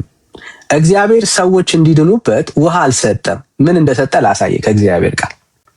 መጽሐፍ ቅዱስ ሲናገር እንደዚህ ይላል። በእርሱ የሚያምን ሁሉ፣ እደግመዋለሁ፣ በእርሱ የሚያምን ሁሉ የዘላለም ሕይወት እንዲኖረው እንጂ እንዳይጠፋ እግዚአብሔር አንድያ ልጁን እስኪሰጥ ድረስ ዓለምን እንዲሁ ወዷል ይላል። በጣም ወሳኝ ቃል። ኦኬ፣ እግዚአብሔር ሰውን ለማዳን የሰጠው ውሃን አይደለም፣ ልጁ ኢየሱስ ክርስቶስን ነው። ቆይ አንዴ ወደ ጥምቀት አያድንም ይላል የጠየቀ ሰው። አንዴ ብራዘር፣ አንዴ ኢየሱስ ውሃ አይደለም። ቆይ አንዴ መጀመሪያ ተመለሰልህ ወዳጄ፣ ወንድማችን የቅድም የጠየቀኝ ጥያቄ ተመለሰልህ። ተመለሰልህ ቅድም የጠየቀኝ ጥያቄ ኧረ ጭራሽ ተመለሰልህ ወይ? በቃ ካልተመለሰልህ ሚዩት አዳምጠኝ። ካልተመለሰልህ ሚዩት ነው ማድረግ ያለበት። ያልተመለሰ ሰው ሚዩት ያደርጋል እኮ። ሚዩት አድርጋ ሲመለስልህ፣ ከዛ ስጨርስ አልተመለሰልኝም ስለኛ ድጋሚ አሰዳለሁ። ዛሬ ጥያቄ ሳይመለስ አትወጣም። በክብር ለጌታ ይሁን። በቃ ጥያቄ አንተ ብቻ ትጠይቃለህ፣ ከዛ በደንብ አንተ መስማት ብቻ ነው የሚጠበቅብህ። እሺ ቃሉ ምን ይላል? እግዚአብሔር አንድያ ልጁን እስኪሰጥ ድረስ ዓለምን እንዲሁ ወዷል ይላል። እግዚአብሔር ዓለም እንዲድን የሰጠው ምንድነው ካላችሁ ጭቃ አልሰጠም። እግዚአብሔር ዓለም እንዲድን ጻድቃን ቅዱሳንን አልሰጠም። እግዚአብሔር ዓለምን ለማዳን መልአክ አልሰጠም። እግዚአብሔር ሰውን ለማዳን ውሃ አልሰጠም፣ እንጨት አልሰጠም። እግዚአብሔር ሰውን ለማዳን የሰጠው ልጁ ኢየሱስ ክርስቶስን። እባክህን ወዳጄ ቴንክ ዩ። እግዚአብሔር ዓለምን ለማዳን የሰጠው ልጁን ነው። ስለ ጥምቀት ነው ያወራው። ስለ ጥምቀት ነው ያወራው። እሺ በቃ እኛ አሁን ምንም ላረጋችሁ ሚዩት ብራዘር ምን አርክ ብራዘር? ቆይ መለስኩልህ እኮ። አየህ አሁን የጠየቀ ሰው ቢያንስ ይሰማል። የተጠየቀውን ጥያቄ ስትጠየቅ መልስ ካቃተ ቢያንስ የጠየቀው ጥያቄ እንዲመለስልህ መስማት መቻል አለብህ። መስማት መቻል ወንድምነት አንድ እድል መስጠው ይገባባይ። አክሊሉ እስቲ በቃ እሺ ደስ ይለኛል። ደቂቃ ተሰጥቶ ታወራለህ። ለጠየቀው ጥያቄ መልስ ከተሰጠ ካልተሰጠ ግን ደግሞ አጥጋቢ አይደለም ብለህ ካልክ እና ሚዩት አድርገውና ተቀመጥ። ሲሰጥህ ታወራለህ። ቴንክ ዩ ወንድምነት ቀጥሎ።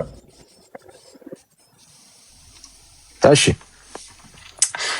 እግዚአብሔር ሰዎች እንዲድኑበት የሰጠው ምንድን ነው ካልን ልጁ ኢየሱስ ክርስቶስን።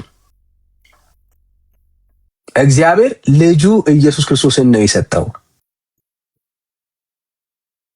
ሌላ ሰዎች የሚድኑበት የተሰጠ ቁስ የለም በምድር ላይ።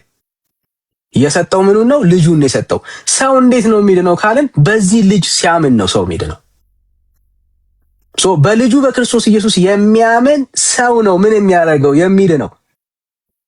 የእግዚአብሔር የማዳን እቅድ በጣም ግልጽ ነው። በልጁ በክርስቶስ ኢየሱስ ሲያምኑ ሰዎች ይድናሉ፣ ይጸድቃሉ። መጽሐፉ በጣም ክሊር ነው። የሚያድን ሰዎች የሚድኑበት የተሰጠ ሌላ የመዳኛ መንገድ አለ? የለም። በእግዚአብሔር ቃል ውስጥ የለም። የሚያድን ሌላ ነገር የለም። ሁለት ጥቅሶችን ላንሳና ላሳይ እንዲጠቅም ማለት ነው። እንዲጠቅም እሺ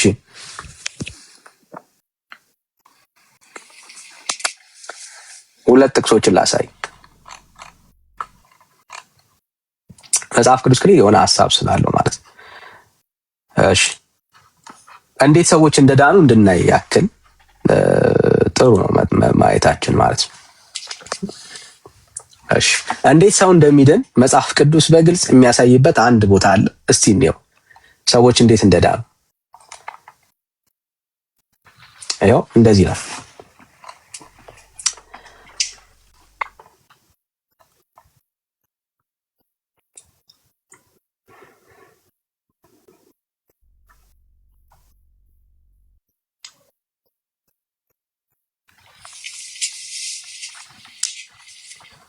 ከተሰቀሉትም ከክፉ አድራጊዎች አንዱ አንተ ክርስቶስ አይደለህምን?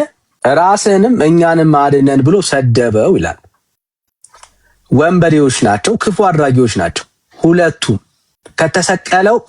ከተሰቀሉት መካከል አንዱ ነው የሚለው። ሁለቱም ምን አድራጊ ናቸው? ክፉ አድራጊዎች ናቸው። ምግባር የላቸውም። ይሄ ነው የሚሉት በእግዚአብሔር ፊት የሚያስቆጥሩት ስራ የላቸው። ስለዚህ ምንድነው በህይወታቸው ያለው? ክፋት ነው። ሰዎችም ተስማምተው በእነሱ ክፋት ሰቅለዋቸዋል። በክፋታቸው ምክንያት ሞት የተፈረደባቸው ሰዎች ናቸው፣ ወንጀለኞች ናቸው። አይደለም በእግዚአብሔር ፊት በሰው ፊት ምንድናቸው? ወንጀለኞች ናቸው። ኃጢአትን ይሰሩ ክፉ ያደረጉ ሰዎች ናቸው። ራሳቸው ሰዎቹም ደግሞ ስለ ክፋታቸውም ያመኑ ሰዎች ናቸው። ሰዎች በሐሰት እንኳን የከሰሷቸው ሰዎች አይደሉም። ራሳቸው በክፋታቸው አምነው የተቀበሉ ክፋታቸውን አክሴፕት ያደረጉ ሰዎች ናቸው። እንቀጥል። እንደዚህ ይላል። ሁለተኛው ሲመልስ ስላደረግነው የሚገባንን እንቀበላለን፣ በእኛስ እውነተኛ ፍርድ ነው ይላል። እውነተኛ ፍርድ የተቀበሉ ሰዎች ናቸው። ምን ማለት ነው? የሞት ፍርድ እንኳን ይገባናል ብለው የሚቀበሉ ሰዎች ናቸው። የሰሩት ያደረጉት የህይወት ምልልስ የሞት ፍርድ የሚገባቸው ክፉ አድራጊዎች መሆናቸውን ሁለቱም የሚያመኑ ሰዎች ናቸው። ሞት የተገባቸው ሰዎች ናቸው። ይሄው ነው የሰው ማንነትን ነው ሪፕሬዘንት የሚያደርጉት። በኃጢአታችን በበደላችን ሁላችን የሚገባን ይሄንን ነው።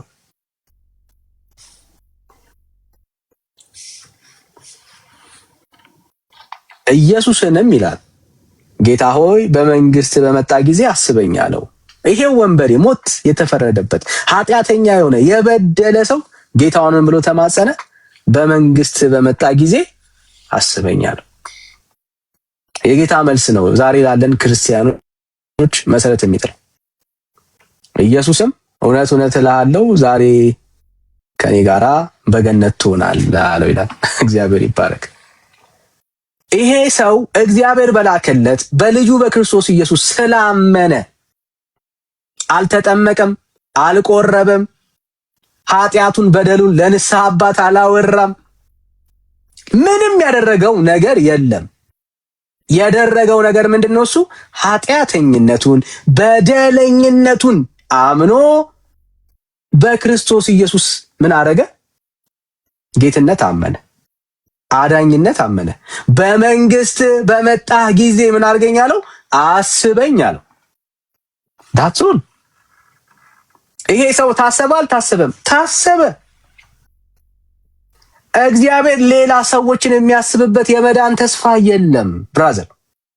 ለዚህ ነው አይኖቻችሁን ከውሃ ላይ ከቂጣ ላይ ከሆነ ነገር ላይ አንሱና ስለ እናንተ በቀራኒው ላይ የሞተውን በመስቀል ላይ ዋጋ የከፈለውን ኢየሱስ ክርስቶስን እመኑ የምንለው። ዛሬ ብዙ ኦርቶዶክሳውያን አይኖቻቸውን ከኢየሱስ ላይ አንስተው የማይታመንና ህይወት የማይሰጠውን ነገር እያመኑ ነው ያሉት። ብዙ ኦርቶዶክሳውያን ልክ እንደዚህ ወንበዴ ኃጢአታቸውን በደላቸውን ያምናሉ፣ ግን ስለ እነሱ በመስቀል ላይ የሞተውን ኢየሱስ ክርስቶስን በማመን እንደዳኑ ከሚያምኑት ይልቅ ስለተጠመቁ ህይወት እንደሚያገኙ ነው የሚያምኑት። በጣም ያሳዝናል። በጣም ነው የሚያሳዝነው። ይሄ ወንጌል አይደለም። አየህ፣ የሚያድነው ስለ ኃጢአታችን ስለ በደላችን በመስቀል ላይ ዋጋ የከፈለው የናዝሬቱ ኢየሱስ ነው እንጂ ውሃ አይደለም። ውሃ አይደለም። ለሰው ልጆች ኃጢአትና በደል ዋጋ የከፈለው ማን ነው? ኢየሱስ ነው። በቀራንዮ ላይ ኢየሱስ ነው።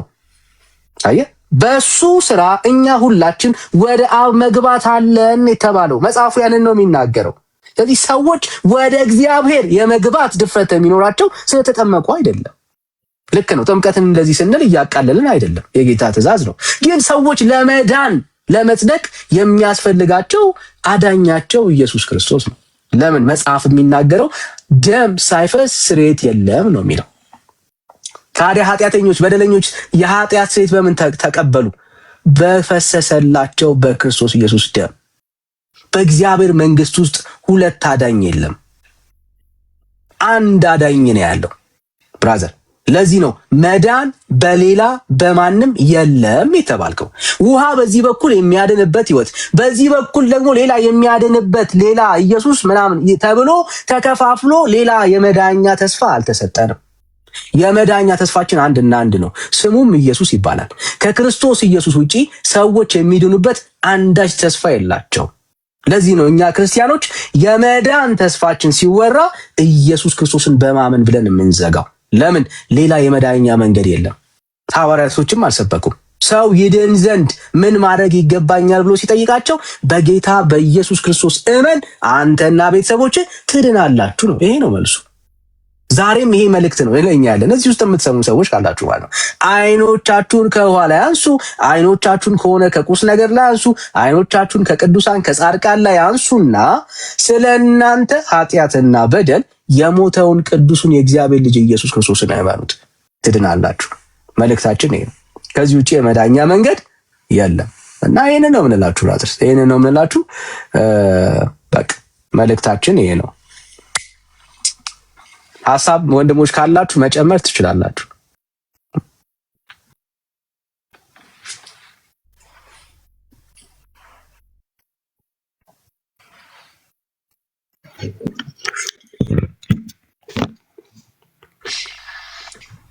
እሺ፣ ሰላም ዲ እንዴት ነህ ወንድም አለ?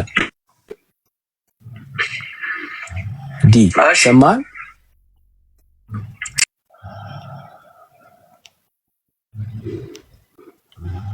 ባለ ካሜራ እንዴት ነው ወዳጅ?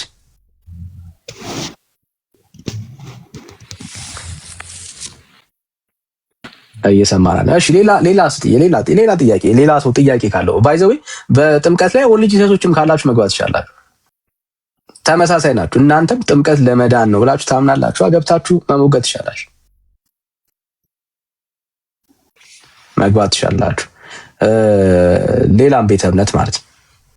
ሌላም ቤተ እምነት ጥያቄ ያለው ሰው መግባት ይችላል። ስትጠይቁ ግን ትጠይቁናላችሁ፣ እኛ በደስታ እንመልሳለን። የምትጠይቁትን ጥያቄ በደስታ እንመልሳለን። እሺ ሌላ ሰው ካለ እንቀበል። ሌላ ሰው ካለ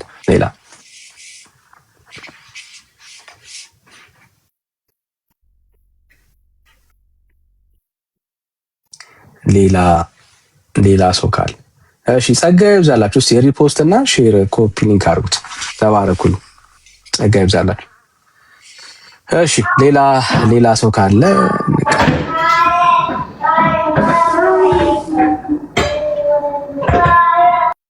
ማኪ በስተት እንደሆነ አስባለሁ። ለዛ ነው ያስወረድኩሽ። እሺ ሌላ ኦንሊ ጂሰስ ካለ ሌላ ጥያቄ ያለው ሰው ግቡ እስቲ። ጥያቄ ያለው ሰው ስለ ጥምቀት ሊሆን ይችላል፣ ስለ ቁርባን ጥያቄ ያላችሁ ሰዎች፣ ስለ መዳን ጥያቄ ያላችሁ ሰዎች፣ ስለ ኢየሱስ ጌትነት አምላክነት ጥያቄ ያለባችሁ ሰዎች ካላችሁ እስላሞችም መግባት ትችላላችሁ። እሺ ካላችሁ አንድ ቁጥር ጻፉ። ይኸው በደስታ እየጠበቅን ያለ ነው። መግባት ትችላላችሁ። ለዘመናት የነበሩ ጥያቄዎች ካሉ ሀሳብ ያላችሁ ሰዎች ይሄ ነገር ቢብራራልን የምትሉ ሰዎች ካላችሁ ጥያቄ ያለው ሰው መግባት ይችላል። ቴንክ ዩ ጸጋ ይብዛላችሁ። እሺ ሜላይ ወንድምነት እየነዳ ነው። ቤካ ሜርሲ ካለ ሀሳብ ካላችሁ መቀጠል ወይ ደግሞ ሀሳብ መስጠት ይችላላችሁ። ሜላይ ያለ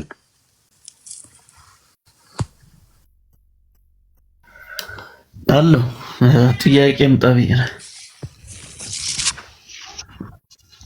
የቅድም እንኳ ጨረስከው። ምኑን ላይ እንጨምር ብለን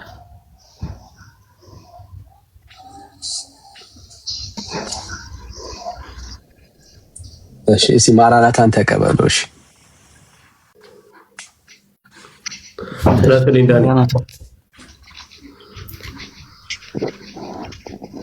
ሰላም እንዴት ነህ? ሁሉ ሰላም ሜሎስ? እግዚአብሔር ይመስገን። ከየት ነው?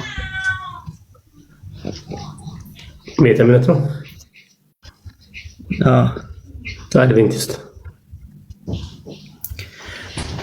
አድቬንቲስት። እሺ መልካም። ጥያቄ ምንድን ነው? ጥያቄ በእነሱ ዙሪያ ባለው ሁኔታ አንዳንድ አስተምህሮ ላይ ሰው ከሞተ ነፍሱ አትሞትም፣ ወደ አጸደ ገነት ትሄዳለች የሚል አስተምህሮ ብዙ ጊዜ እሰማለሁ።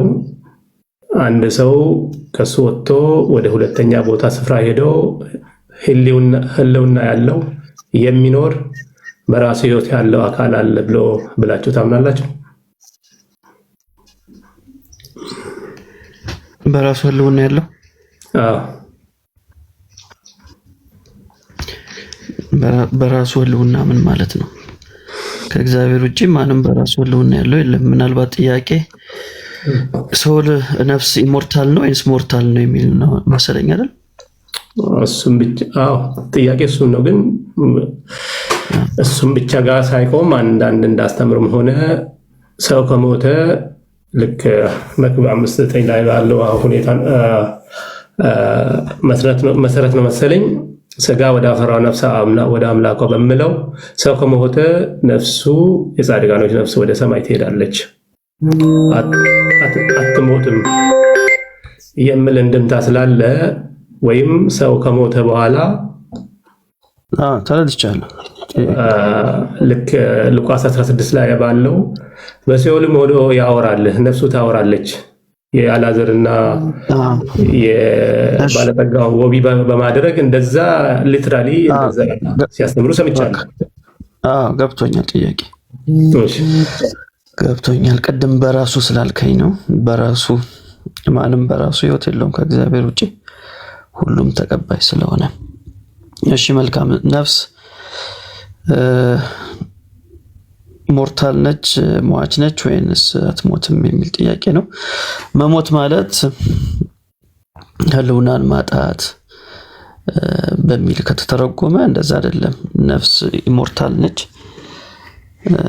ሞት የምንለው እኛ የስጋና የነፍስን መለያየት ነው እንጂ ነፍስ መኖርን የምታቆም አይደለችም። መኖርን የምታቆም አይደለችም። ምክንያቱም እግዚአብሔር የሕያዋን አምላክ እንጂ የሙታን አምላክ ስላልሆነ ማለት ነው። የማቴዎስ ወንጌል ምዕራፍ 22 ቁጥር 32 ላይ በግልጽ ጌታችን ኢየሱስ ክርስቶስ ይናገራል የሕያዋን እንጂ የሙታን አምላክ እንዳልሆነ። ስለዚህ እዛ ጋር ደግሞ የሚጠቅሰው አብርሃም፣ ይስሐቅ፣ ያዕቆብ ብሎ ይጠቅሳልና እነሱ ሕያዋን ናቸው፣ ሙታኖች አይደሉም። ስለዚህ ነፍስ መኖርን ታቆማለች ወይ ከተባለ ነፍስ መኖርን አታቆምም። ነፍስና ስጋ ሲለያይ አንድ ሰው ሞተ እንለዋለን። ስጋ ወደ መቃብር፣ ነፍስ ደግሞ ወደ አምላኩ ወደ እግዚአብሔር ይሄዳል ማለት ነው። ስለዚህ መጽሐፍ ቅዱሳችን በዚህ ጉዳይ ላይ በጣም ግልጽ የሆነ አስተምሮ አለው። ቅድምም ዳኒ የሉቃስ ወንጌልን ጠቅሶ ሲናገር ከሰማሁ ዛሬ በገነት ከኔ ጋር ትሆናለህ ያለው ኢየሱስም ሲሞት ነፍሱን ለአባቱ አደራ አሳልፎ ሰጥቷል። ስለዚህ ነፍስ መትቀጥል ነች እንጂ መትሞት አይደለችም።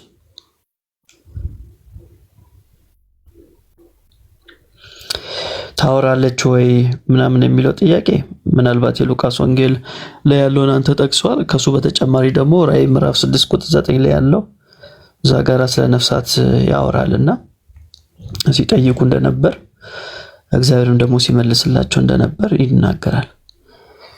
ስለዚህ የምትሞት ነፍስ የለችም። ኦኬ እንግዲህ የመጽሐፍ ቅዱስ ነፍስ ትሞታለች ብሎ ነው የሚናገረው መጽሐፍ ቅዱስ። እንግዲህ አሁን የጠቀስኩልን ጥቅሶች ቆይ እሱ ላይ እንመጣለን። ነፍስ ቅድም ብያለሁ ሞት ምን ማለት ነው የሚለውን ዲፋይን መደረግ አለበት። አሁን የጠቀስኩልን ጥቅሶች አሉ። ራዕይ ምዕራፍ 6 ቁጥር 9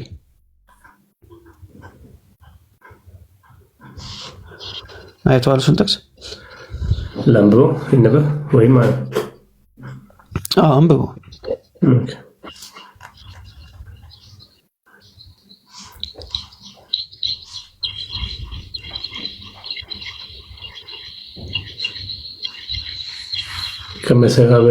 እስከ መቼ አትፈርድልንም ከመሠዊያ በታቸው ነው ሲማጸኑ የነበሩት ነው። 6 እንትን አልከኝ? 6:9 6:9 አምስተኛ ማተብ በፈታ ጊዜ ስለ እግዚአብሔር ቃልና ስለ ጠበቁት ምስክር የታረዱትን የሰዎች ነፍሳት ከመሠዊያ በታች አየው ይላል። ምን አየ ነው? ከመሠዊያ በታች ምንድን ያየው? የታረዱትን ሰዎች። የሰዎች ምንድን ነው የሚለው? በደንብ አበበው እንጂ ወዳጄ። ነፍሳት፣ የሰዎች ነፍሳት።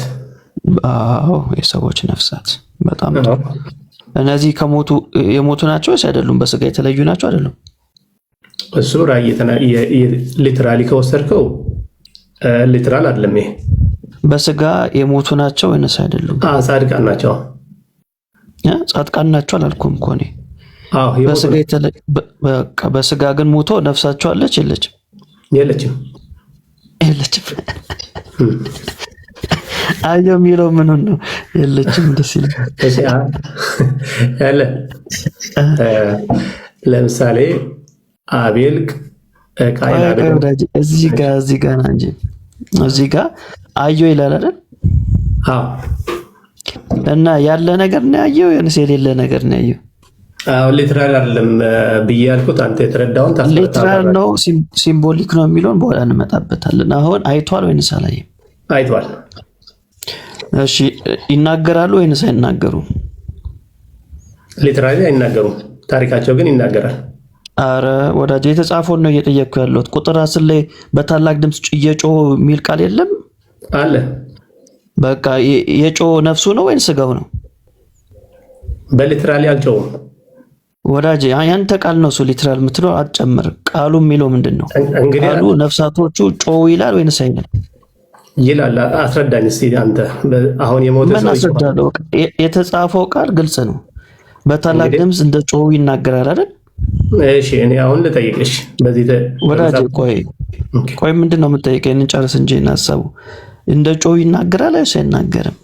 ይናገራል። ግን የሚናገረው እንዴት ተረዳው ነው። አሁን እነዚህ ሰዎች ምን ብሎ ነው የጮሁት? እስከ መቼ ድረስ አትፈርድልንም? ከዛስ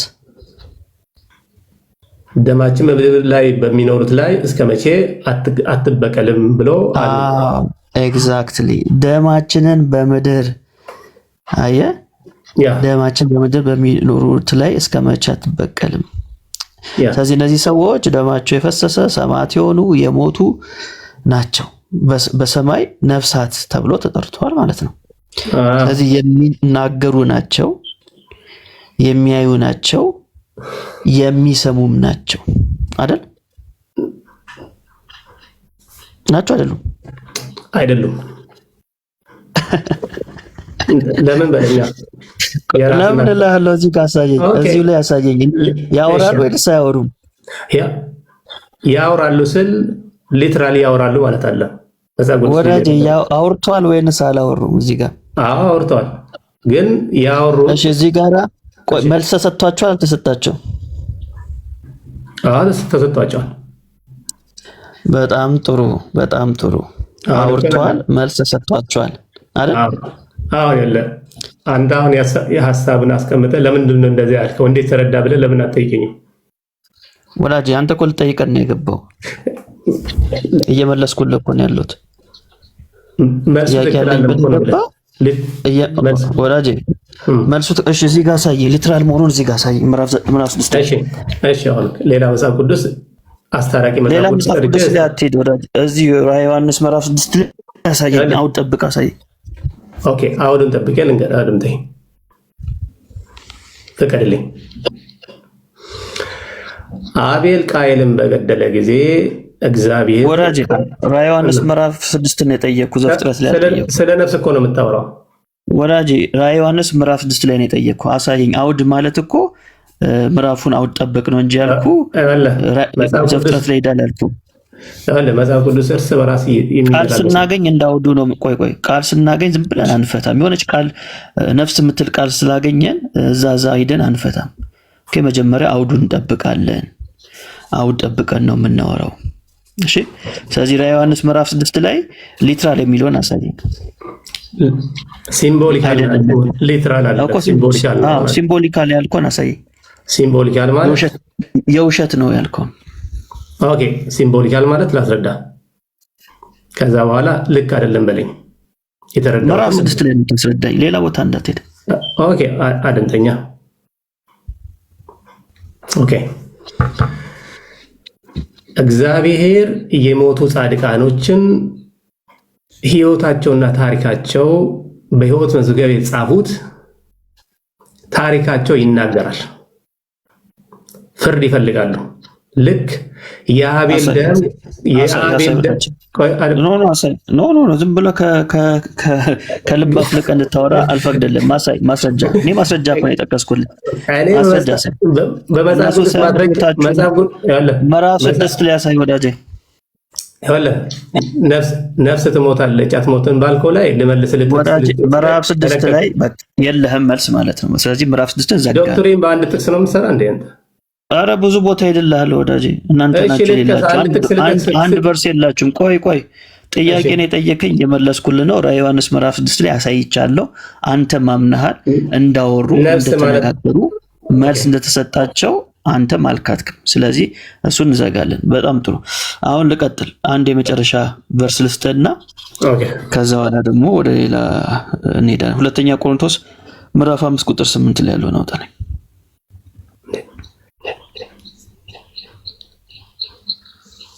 እኔን አታስወራኝ ማለት ነው። የራስን ብቻ ነው የምታወራው።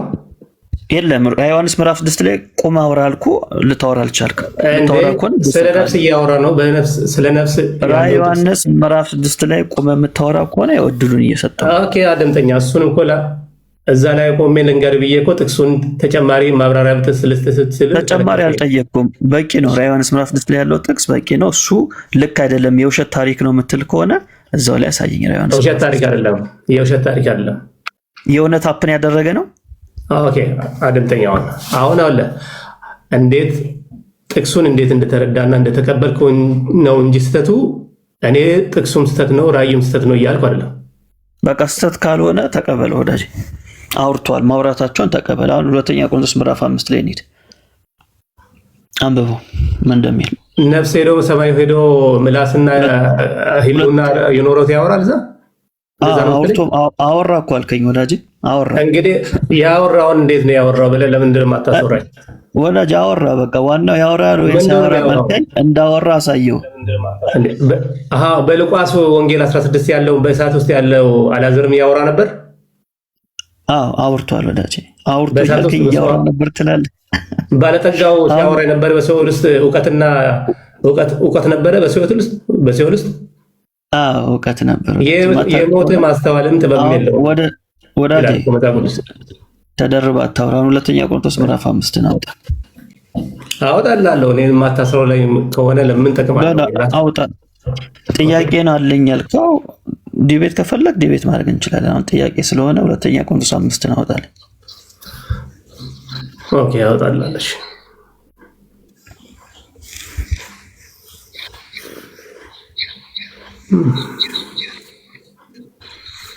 ስንት አልከኝ ወንድሜ? ሁለተኛ ቆሮንቶስ ምዕራፍ 5 እሺ ቁጥር 6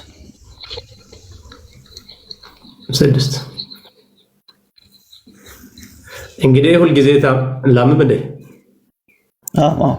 እሺ በጌታ ክብር አነባለሁ።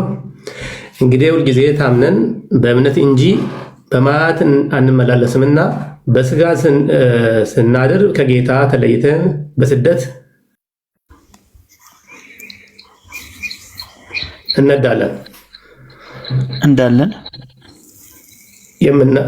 እንዳለን የምናውቅ ከሆነ ታምነናል። ይልቁንም ከስጋ ተለይተን በስደት መኖር በጌታ ዘንድ ማደር ደስ ይለናል።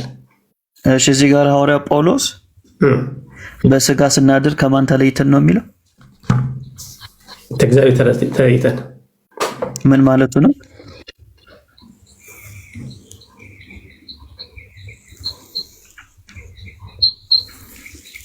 ታምነንስ ይልቁንም ከስጋ ተለይተን በስደት መኖር በጌታ ዘንድ ማደር ደስ ይለናል ይላል።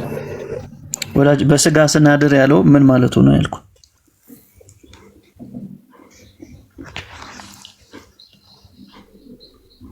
ስናንቀላፋ ማለት ነው። በስጋ ስናድር ስናንቀላፋ ማለት ነው።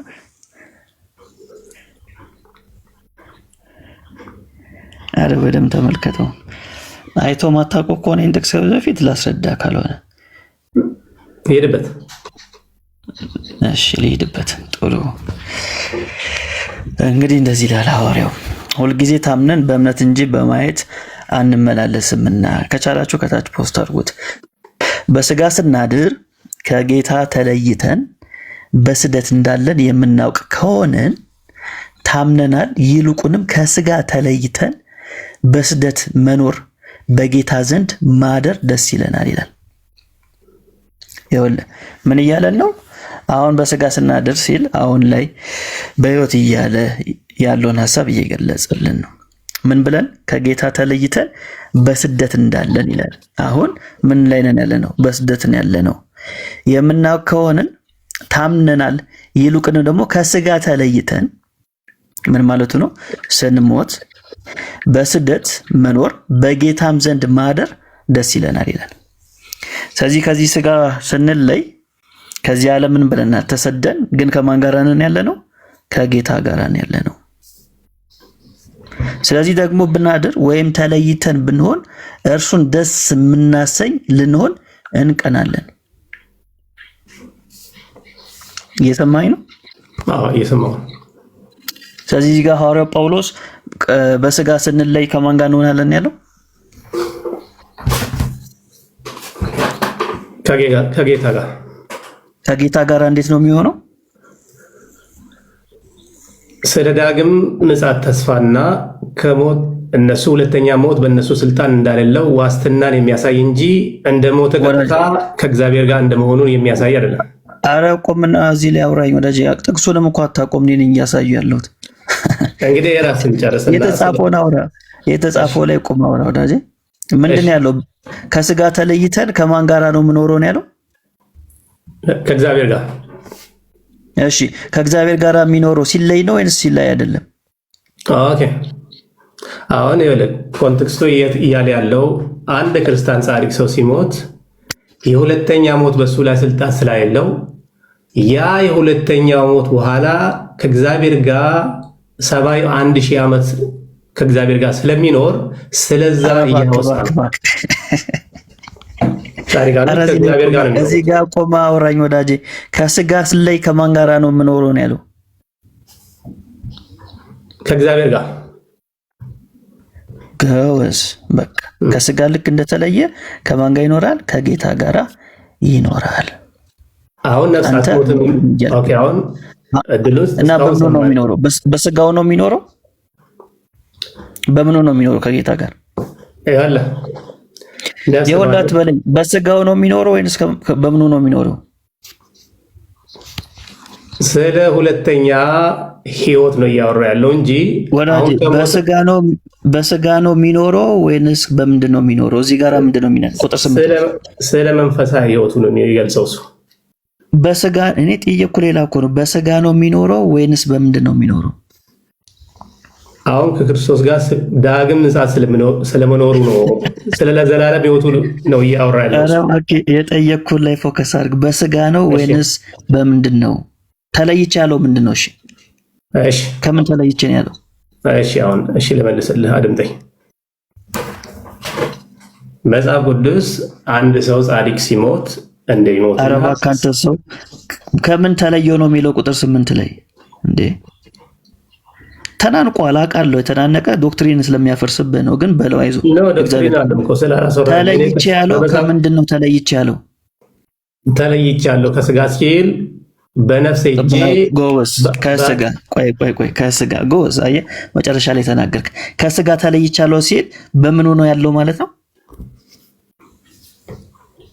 በመንፈስ ሕያው ሆኜ ሄጄ ከአምላክ ጋር ነፍሴ ሳይሞት ሌላ ሁለተኛ ደብል ህይወት ኖራለሁ ማለት አይደለም። እሱ በምንድን ነው? በስጋው ካልሆነ በምንድን ያለው?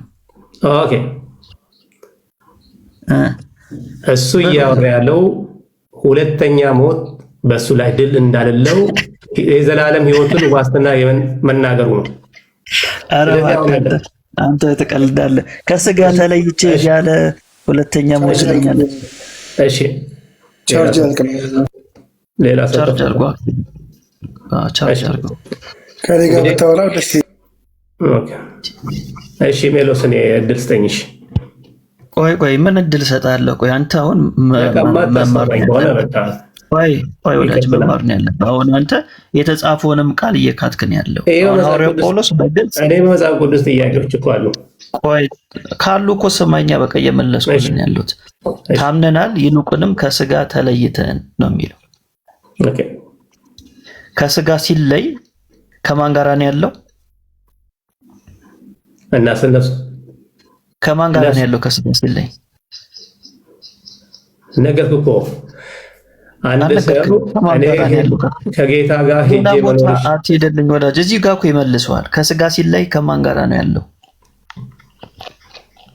ሲሞት አንድ ሰው ከሞተ በኋላ ካረፈ በኋላ ስራው ይከተለዋል ይላል መጽሐፍ ቅዱስ። ስለዚህ ኧረ እባክህ አንተ ሰው እንዴ! ቆይ እንዴ ዳኒ እንትን አድርገኝ፣ ከፍ አድርገኝ ለሌላውም ሰው እንዲሆን። እዚህ ኦንሊ ጂሰስ እንትን ማለት የዋ ምስክርም አድቬንቲስትም ካርዱ በደንብ እንዳይወት ለእነሱም ጭምር ማለት ነው። አሁን እንዴት እንደማይመልስ ላሳያችሁ። ማራናታ እንዴት እንደማይመልስ። እሺ ይልቁንም ይላል አይደል? ማራናታ እሺ እዚህ ጋር ከስጋ ተለይተን ይላል። ከምን ተለይቼ ነው የሚለው? ከስጋ ጎስ ከስጋ ሲለይ ከማን ጋራ ነው የሚኖረው? ከጌታም ጋር ማደር ደስ ይለኛል ይላል። አዎ ስለዚህ ከጌታው ጋራ የሚኖረው በስጋው ነው ወይንስ ያለ ስጋው ነው? ሰው ከሞተ በኋላ በስጋው ነው ወይንስ ያለ ስጋው ነው? ወዳጄ ስጋና መንፈስ ልዩነት የላቸውም። እዚሁ ጋር ወዳጄ ሌላ ቦታ ሂደው ምንድነው የሚለው? በአንድ ጥቅስ ላይ ሆነ አሁን ዶክትሪን እየሰራል። አዎ በቂ ነው ወዳጄ። ወደ ሌላ ሜዳ ነው። ሌላ ጥቅስ በመጽሐፍ ቅዱስ ለምንድን ነው ሌላ ጥቅስ? እዚህ ጋር ያለውን አንብበው። መጽሐፍ ቅዱስ እንደዛ አይልም። ከምን ተለይቼ ነው የሚለው? መጽሐፍ ቅዱስ እንደዛ አይልም። ይኸው እያሳየው። ይኸው ሌላ ጥቅስ አስታርቃ በአንድ ጥቅስ ላይ እኮ ተንጠለጠልክ እኮ። ለየት ይላል። ከምን ተለይቼ ነው የሚለው? በስጋ አሁን እሱ እየተናገረ ያለው በስጋ ሲለይ ከማን ጋራ ነው የሚሆነው? በመንፈስ ከጌታ ጋር ነው የሚሆነው። በመንፈስ ቴንኪው። በቃ አለቀ ወዳጄ። በመንፈስ ስለዚህ አይሞትም። መንፈስ አይሞትም፣ በስጋ ነው የሚለየው። ስለዚህ በመንፈሱ ከጌታ ጋር ሲሆን አብሮት ይኖራል ማለት ነው። እሺ እያወራ አብሮት ይኖራል። በዚህ እንዘጋዋለን ማለት ነው። ዳኒ እንግዲህ ይጨርሻለሁ። ሌላ ሰው እንቀበል። በቃ አሳየን እኮ አለቀ። በመንፈሱ አልከኝ፣ ተዘጋ ፋይሉ። እንግዲህ አሁን የሰራው ዶክትሪን አለ። እሺ ወዳጅ ጥያቄ ነበር ተመለሰልህ በብዙ ማስረጃ። አልተመለሰም። ጥያቄዎቹ መጽሐፍ ቅዱስ ከሆነ ቆይ አንዴ ስሜት ያድ ለምን ስሜታዊ እንደሚያደርጋቸው አላውቅም። ዲቤት ከሆነ በዲቤት ስሜታዊ አይደለሁም እኔ። አሁንም ስሜታዊ ይሆናል። ከዚህ በላይ ስሜታዊነት የለም። ባይዘ ነው አላውኩም እኔ እንዳስተውል አሁንም ስሜታዊ ይሆናል ወዳጅ። እሺ ካልክ ይሁንሽ። አዎ ራስህ ታወራለህ ብሎ መጽሐፍ ቅዱስ ትጠቅሳለህ ብሎ ከለከለኝ እኮ። ምክንያቱም በራሱ የሚተማመን ከሆነ መጽሐፍ ቅዱስን መጥቀስ መከልከል የለበትም። አይዞ ብራዘር። እሺ አይዞ። አንተ መበርታት ነው ያለብህ። አንተም በርታ። እኔ በረታለሁ፣ አንተም ግን በርታ። እሺ ጎበዝ። እሺ ታነባለህ፣ መጽሐፍ ቅዱስ ጥቅስ ታነባለህ፣ በራስህ ተራ ጊዜ እሰጥሃለሁ አለኝ። ስሜታዊ ይሆናል ማለት ይሄ ነው ብራዘር። እንዴ ምን ሆነ ነው? ሜላ ምኑን ነክተው ነው? እስቲ ሚዩት አድርግ። ዶክትሪኑ ያው ፈርሷል። እሺ ወይ ካልጨረሰ እርዳው። በጣም እንደዚህ እንትን ካረገው ሌላ ሀሳብ ካለ ወይ ሙግት ይሁን የሚመልሰው ምናምን ካለ ማለት ነው እንጂ እንትን ደስ አይልም። እሺ ሌላ ሰው ጋር እናልፋለን። ሰላም ብሬ ነው። ሰላም ብሬ እንዴት ነህ? ኦኬ ሰላም፣ እንዴት ናችሁ? እግዚአብሔር ይመስገን። እግዚአብሔር ይመስገን፣ ሁሉ ሰላም፣ ሁሉ ሰላም። እኔ እንኳን እንደዚህ ጥያቄ ምናምን የለኝም፣ ወንጌል አማኝ ነኝ። ለማዳመጥ ነበር የሚገባው። ተባረክ። በቃ ዋናው እንኳን ጌታ ጥያቄን ሁሉ መለሰል፣ ደስ ይላል። እሺ ሰላም ነፃነት እንዴት ነሽ? ለመከታተል ነው፣ ጥያቄ ኖሮኝ አይደለም። ተባረኩ። እሺ ነፂ ተባረኪ። እንኳን ጥያቄ አኖራችሁ። እሺ ሰላም አቤ። ዳንዬ እናንተን ለመከታተል ነው የገባሁት። በጣም ደስ ብሎኝ እናንተን እየሰማሁኝ ነው። እሺ ጸጋ ይብዛል። ተባረክ። ሜላ ግን ቅድም 10 ሲደጋግም ስለነበረ ይሄን ሐሳብ በደንብ ክሊር ብታደርገው ጥሩ ነው ብዬ አስባለሁ። ምክንያቱም ያው ጆባዊት መስዎችንም ስለሚመለከት በሆነ ጉዳይ ላይ ማለት ነውና ትንሽ ጥቅሶቹን በደንብ ብትሄድባቸው እና ሐሳቡ ላይ በደንብ ክሊር ብናደርግበት ምን ይመስላል? ያው ብዙ አድቬንቲስቶችም እንደዛ ቁጭ ብለው የሚሰሙ ሰዎች ስላሉ ብዙ ሰዎች ማለት ነው። እሺ አሪፍ ይቻላል። ሐሳቡን ለማጠንከር እንግዲህ ነፍስ ህልውን ነው። ቅድም ሞት ስንል ምን ማለታችን ነው የሚለውን ዲፋይን መደረግ አለበት ብያለሁ። ነፍስ ስንል ወይ ሞት ስንል ህልውናን ማጣት ከሆነ በዛ አይነት ትርጉም ልክ አይደለም። ነፍስ ህልውናን አታጣም፣ ኢሞርታል ነች ነፍስ። ስለ ኢሞርታሊቲ ስናወራ ሁለት አይነት ኢሞርታሊቲ አለ። አንደኛው ኢሞርታሊቲ አብሶሉት ኢሞርታሊቲ። ስለ ኢሞርታሊቲ ስናወራ ሁለት አይነት ኢሞርታሊቲ አለ። አንደኛው ኢሞርታሊቲ እሺ ሚውት አድርጎ ስትገቡ የመጀመሪያው አብሶሉት ኢሞርታሊቲ የምንለው ነው። የአብሶሉት ኢሞርታሊቲ የሚባለው የእግዚአብሔር ነው። እሱ ብቻ ሕያው ነው፣ መጀመሪያ የሌለው አስገኝ የሌለው ለእግዚአብሔር ብቻ የምንቀጽልለት ነው አብሶሉት ኢሞርታሊቲ የምንለው። አንደኛ ጢሞቴዎስ ላይ ምዕራፍ 6 ቁጥር 16 ላይ የምናገኘው ቃል ነው። ሁለተኛው የኢሞርታሊቲ አይነት ግን ክሬትድ ኢሞርታሊቲ የምንለው ነው፣ የተፈጠረ ኢሞርታሊቲ። ስለዚህ የኛው ኢሞርታሊቲ ጅማሬ ያለው ግን ፍጻሜ የለው። የእግዚአብሔር ጅማሬም የለው ፍጻሜም የለው። እሱ በራሱ ሕያው ነው። እሱ በራሱ ኢሞርታል ነው። እኛ ግን ክሬትድ ኢሞርታሊቲ የተፈጠረ ሕያውነት ነው። እኛ ጅማሬ አለው ፍጻሜ ግን የለው። ፍጻሜ የለው። ስለዚህ መጽሐፍ ቅዱሳችን ስለዚህ ነገር ያስተምረናል ወይ? በደንብ ያስተምረናል። ቅድም ራዕየ ዮሐንስ ምዕራፍ 6ን ጠቅሼ ይቅርታ አሳይቻለሁ። ሐዋርያው ጳውሎስም በዚህ ጉዳይ ላይ የተናገረውን ነገር ለማየት ይችላል። ሁለተኛ ቆሮንቶስ መልእክት ምዕራፍ 5 ቁጥር 8 ላይ የተናገረውን አይተናል።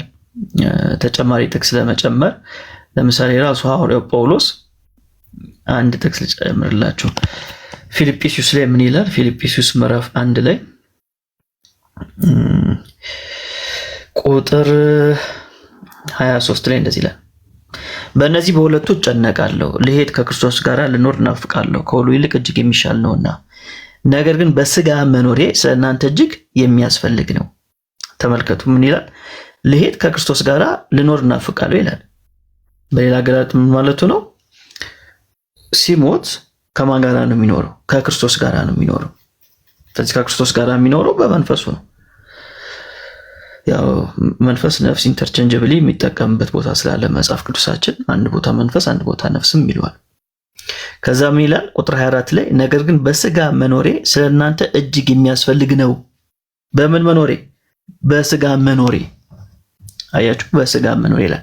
ስለዚህ እዚህ ምድር ላይ በነበረበት ጊዜ በስጋ ይኖር ነበር። ከነሱ ጋር ፊዚካል ያዩታል፣ ይነኩታል፣ ይነካቸዋል፣ ያስተምራቸዋል፣ ይሰሙታል፣ እሱም ደግሞ ይሰማቸዋል። ግን ምንድነው ፍላጎቱ? ከክርስቶስ ጋር መኖር። ስለዚህ ከክርስቶስ ጋር ሲኖር ከምን ተለይቶ ነው? ከስጋ ተለይቶ ነው። በምኑ ነው የሚኖረው? በመንፈሱ ይኖራል ማለት ነው፣ ወይም በነፍሱ። ስለዚህ አይደለም በጌታ የሆነ ሰው ይቅርና በጌታም ያልሆነ ሰው ነፍሱ አትሞትም። ልዩነቱ እንዴት ነው የምትኖረው ላይ ነው። በጌታ የሆነ ሰው ከጌታ ጋር ይኖራል፣ በጌታ ያልሆነ ሰው ደግሞ በዘላለም ፍርድ ውስጥ ነው ይኖራል እንጂ ሁለቱም ለዘላለም ነው የሚኖሩት። የሚያምነው የማያምነው ሁለቱም በዘላለም ውስጥ ነው የሚኖሩት። ስለዚህ ነፍስ ምትሞት አይደለችም። ምትሞት አይደለችም ሲባል ምን ማለት ነው? መኖርን የምታቆም አይደለችም። ነፍስ በደንብ ነው የምታወራው። ከሞት በኋላ በደንብ ታወራለች። እሱን አይተናል። ራዕየ ዮሐንስ ምዕራፍ 6 ላይ ሲያወሩ አይተናል። መልስ ሲሰሙ አይተናል። ሲነጋገሩ አይተናል። ስለዚህ በጣም ግልጽ ነው። ጌታም ኢየሱስ በተሰቀለበት ጊዜ ከጎኑ የነበረውን የያኔው ወንበዴ ያውኑ ጻድቅ የሆነውን ሰው ምንድነው ያለው? ዛሬ በገነት ከኔ ጋር ትሆናለህ ብሏል። ከዛ ነፍሱን ደግሞ ጌታ ለማን ነው አሳልፎ የሰጠው? ለአባቱ ነው አሳልፎ የሰጠው። ስለዚህ ነፍስ የምትሞት አይደለችም። ነፍስ ያው ነች፣ ያውናም ትቀጥላለች። ቴንክ ዩ ዳኒ። እሺ ጸጋ ይብዛል። እሺ አክሊል ትንሽ ቻርጅ አንስቶ ተጨበጠበጠኝ። እሺ ሌላ ጥያቄ አለ? አዎ፣ አይ ሜሎስ የተናገረውን ነገር በተወሰነ መልኩ ያው ትክክል። ሌላ ጥያቄ አለ ወይ ብራዘር? ጥያቄ ቅድም የጠየቁ ላይ እንድንሄድ ነው ጥያቄ። በጣም ጥሩ። ኢየሱስ ክርስቶስ በምኑ ያዳነ? በቤዛነቱ። እኮ በምኑ ቤዛ ሆኖ በምኑ አዳነ? በቤዛነቱ አልኩ እኮ ቤዛ ሲሆን በምኑ አዳነ? በሞቱ በሞቱ ሲሞት ምን ሰጠ? ህይወት ሰጠኝ እኮ። በምን ህይወት ሰጠ? ምን ከፍሎ? ዋጋ ከፍሎ ነው እኮ። ዋጋ የምን ዋጋ? የነፍስ ዋጋ። ነፍስ ሲሰጥ ምን አፈሰሰ? ደሙን ስጋውን ቆርሶ። በጣም ጥሩ። ደሙ አድኗል አላዳነም? የክርስቶስ ኢየሱስን የማዳን ተስፋ ስታወራ አጠቃላይ ደሙ አድኗል አላዳነም? ወንድማችን ነገርኩ እኮ ኢየሱስ አዳነኝ ስል መጽሐፉ የሚናገረው ደም ሳይፈስ ስርየት የለም ይላል መጽሐፍ ሲል። ስለዚህ ደሙ አድኗል አላዳነም? አንዴ ስሜት ያቱን ከጠየቅ አሁን እየተሟገትን አይደለማ ኢየሱስ። ኧረ በእናትህ እንደው ፈጣሪ ስሜት ያቱን ምናምን የጠየቀ ሰው በስርዓት ይሰማል። አውዳጅ ሙግት ከሆነ እንሟገታለን። አሁን እኮ ሚውት ስታደርግ ነው የሚቀጥለው። አውዳጅ መልስ ስጠኝ። አሁን ጥያቄ እኮ የመለስኩልህ ነው። ደሙ አድኗል አላዳነም? አይዞህ ወዳጅ ሚውት ታደርጋለህ። ደሙ አድኗል አላዳነም? መስክር። ሚውት ታደርጋለህ ወይ? እኮ እንደ ሕፃን ልጅ ካልሆንክ እኮ በስርዓት እኮ መሞገት እናንተ ናችሁ ሕፃን የሆናችሁት። እውነት ሚውት አድርግና የጠየቀ ሰው ይሰማል። ብራዘር አንተ እኮ ከሰው የተለየ እኮ ሚውት አድርግና ከዛ ልመልስልህ ወዳጄ። ለምን አንዳንዴ ደፈርበን እንጂ በቃ ሚውት አድርግና በስርዓት ሀሳቢ ሞገት ብራዘር። እንደ ሕፃናቱ ኢየሱስ ክርስቶስን ከደሙ ለይተን አናወራ። ክርስቶስ ኢየሱስ የከፈለው ዋጋ ስናወራ አዎ ደሙን አፍስሷል፣ ምንም ጥያቄ የለው። ስለዚህ በዋጋ ተገዝታችኋል ሲል የተከፈለ ዋጋ አለ። ያ ዋጋ የደም ዋጋ ስለ እኔና ስለ አንተ በመስቀል ላይ ጌታችን ኢየሱስ ክርስቶስ ምን ሆነ ነው ወዳጅ? ሚውት አድርግ እስቲ። አድኖሃል፣ በደሙ አላዳነም፣ አድኖሃል። በቃ ይሄ ነው እኮ በቃ ዋናው ነገር መስክርልኝ። ወይ አላዳነኝም በል ወይ አድነኝም በል። ደሙ አድኖሃል አላዳነም? በደሙ አዳነኝ ስል ደሙን ከኢየሱስ ለይቼው አላወራም። ይሄ ነው እኮ ደሙ አድኖሃል አላዳነም? አድኖኛል። በቃ ጥምቀቱ አድኖሃል አላዳነም? አላዳነኝም። ላሳይሃ። ለምን ታሳየኛለህ? ላሳይሃ። ለምን ታሳየኛለህ? አላዳነኝም አልኩ። አንተ ሳይሆን የምታሳየኝ አላሳይህ ወንድሜ። ደሙ መንፈሱና ውሃው ሶስት ናቸው አለ። ሶስቱም በአንድ ይስማማሉ ይላል አንደኛ ዮሐንስ መልእክት ምዕራፍ 5 ቁጥር 8። ጥያቄ አሁን አንተ ማሳየት ሳይሆን ጥያቄ ነው መጠየቅ ያለብህ። አንደኛ ጴጥሮስ 3:21 ላይ ጥምቀቱ አንተ ጥያቄ ነው የምታሳየው ወዳጄ። ይናገራልና ጥያቄ ነው አሁን የምታሳየው ወዳጄ። አሁን አንተ መጠየቅ ነው እኮ ያለብህ። ዛሬ የጥያቄ ቀን እኮ ነው። አረፈ እኮ ጠየቅኩ። አልጠየቅም። እሺ ውሃ አያድንም? ውሃ አያድንም። ደሙ አድኖኛል ብለሃል። ጥሩ ውሃ አያድንም ማለት ነው። ማስረጃ አያድንም የምትልበት ማስረጃ። እሺ እግዚአብሔር የሰጠው ውሃን ሳይሆን ልጁን ኢየሱስ ክርስቶስን ነው። በደምብ ስማ። አረ ውሃም ሰጥቶናል። አንዴ ሚውት አድርግ። ውሃ የተሰጠበት ክርስትና የለም። እግዚአብሔር አምላክ አለ። እኔ እኮ ማለት እኔ ከሕፃን ልጅ ጋር ማለት በጣም ከባድ ነው። ባይዘው እኔ እንደ እድሜ ብትሆን ጥሩ ነው ወዳጄ። እኮ ሚውት ጥያቄ እኮ ነው እያወራ ያለው ወዳጄ። አሁን የጠየቀ ሰው ይሰማል። ብራዘር ሪላክስ አድርገን ነው እኮ የምናወራው ወዳጄ። አሁን ሚውት ነህ ወዳጄ፣ እያወራ ከሆነ ሚውት ነህ ወዳጄ። ሚውት ለምን ታደርገኛለህ? ጥምቀቱ አድኖኛል ስል ትሽረዋለህ። መጽሐፉ ስታወራ በስርዓት አውራ። አሁን ቆይ አንዴ ኦኬ። እግዚአብሔር ምንድን ነው የሰጠን? ቆይ አንዴ ስሜት አያቱን እግዚአብሔር አንደኛ ጴጥሮስ 3:1 ዛሬ መልስ ከሆነልህ ማለት ነው።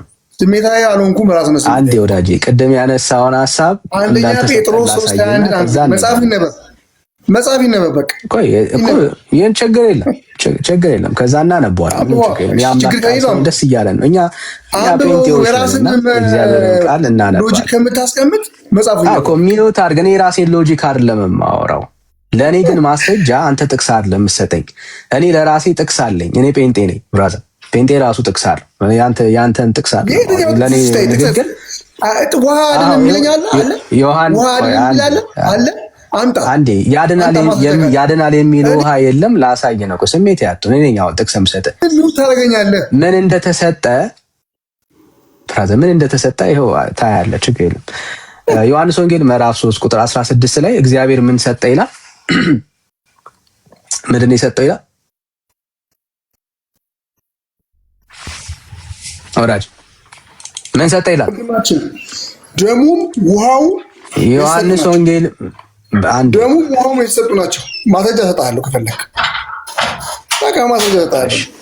ማስረጃው ልስጥ ማስረጃው ነው። ማስረጃ አሁን አንተ ጠያቂ ነህ እኮ ወዳጄ። አንተ ጠያቂ ሆነ ልስጥ ትላለህ አይደል? ጥያቄ መልስ ከተመለሰልህ እኔ ልጠይቅ።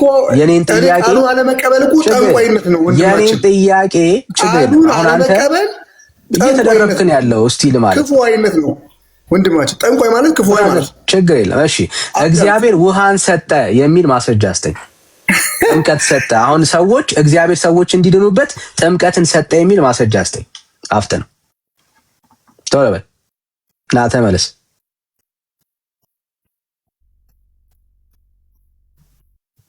ናውራጅ እግዚአብሔር ጥምቀትን ሰጠ የሚል ማስረጃ አስተኝ። ለዚህ ነው ለኦርቶዶክስ የእውነቴን ነው ለኦርቶዶክስ ወንጌል ያስፈልጋል የምንለው ለዚህ ነው።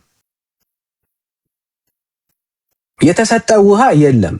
እኔ ነኝ የተቋረጥኩት ነው ወዳጃችን። ኦኬ እግዚአብሔር አምላክ ውሃን አልሰጠም። ኦኬ የሰጠ ውሃ የለም። እግዚአብሔር ውሃን አላደለም ሰዎችን ለማዳን። እደግመዋለሁ። እግዚአብሔር አንድያ ልጁን ነው የሰጠው። ሁለት ሰዎች የሚድኑበት ከእግዚአብሔር የተገኘ ስጦታ የለም። አንድ ነው ስጦታው። የእግዚአብሔር ልጅ ኢየሱስ ክርስቶስ ነው የተሰጠው ለሰው ልጆች። ከእግዚአብሔር ውጪ ከልጁ ከክርስቶስ ኢየሱስ ውጪ እግዚአብሔር ለሰው ልጆች የሰጠው የመዳኛ መንገድ የለም። ሌላ መንገድ የለም ብራዘር። ልጅ ኢየሱስ ብቻ ነው የተሰጠው። ውሃ ስለ አንተ ኃጢአትና በደል ዋጋ አልከፈለም፣ ደሙን አላፈሰሰም። በገዛ ደሙ የገዛትን አይደለም የሚለው የገዛ ደሙ የገዛት ቤተክርስቲያን የተገዛችው በገዛ ደሙ ነው። የገዛ ደሙ ነው ምን ያደረገን የዋጀን ብራዘር። he the one በቃ ተጠያቂ የሚሆነው እሱ ነው። የተዋጀነው በማን ነው? በክርስቶስ ኢየሱስ ነው።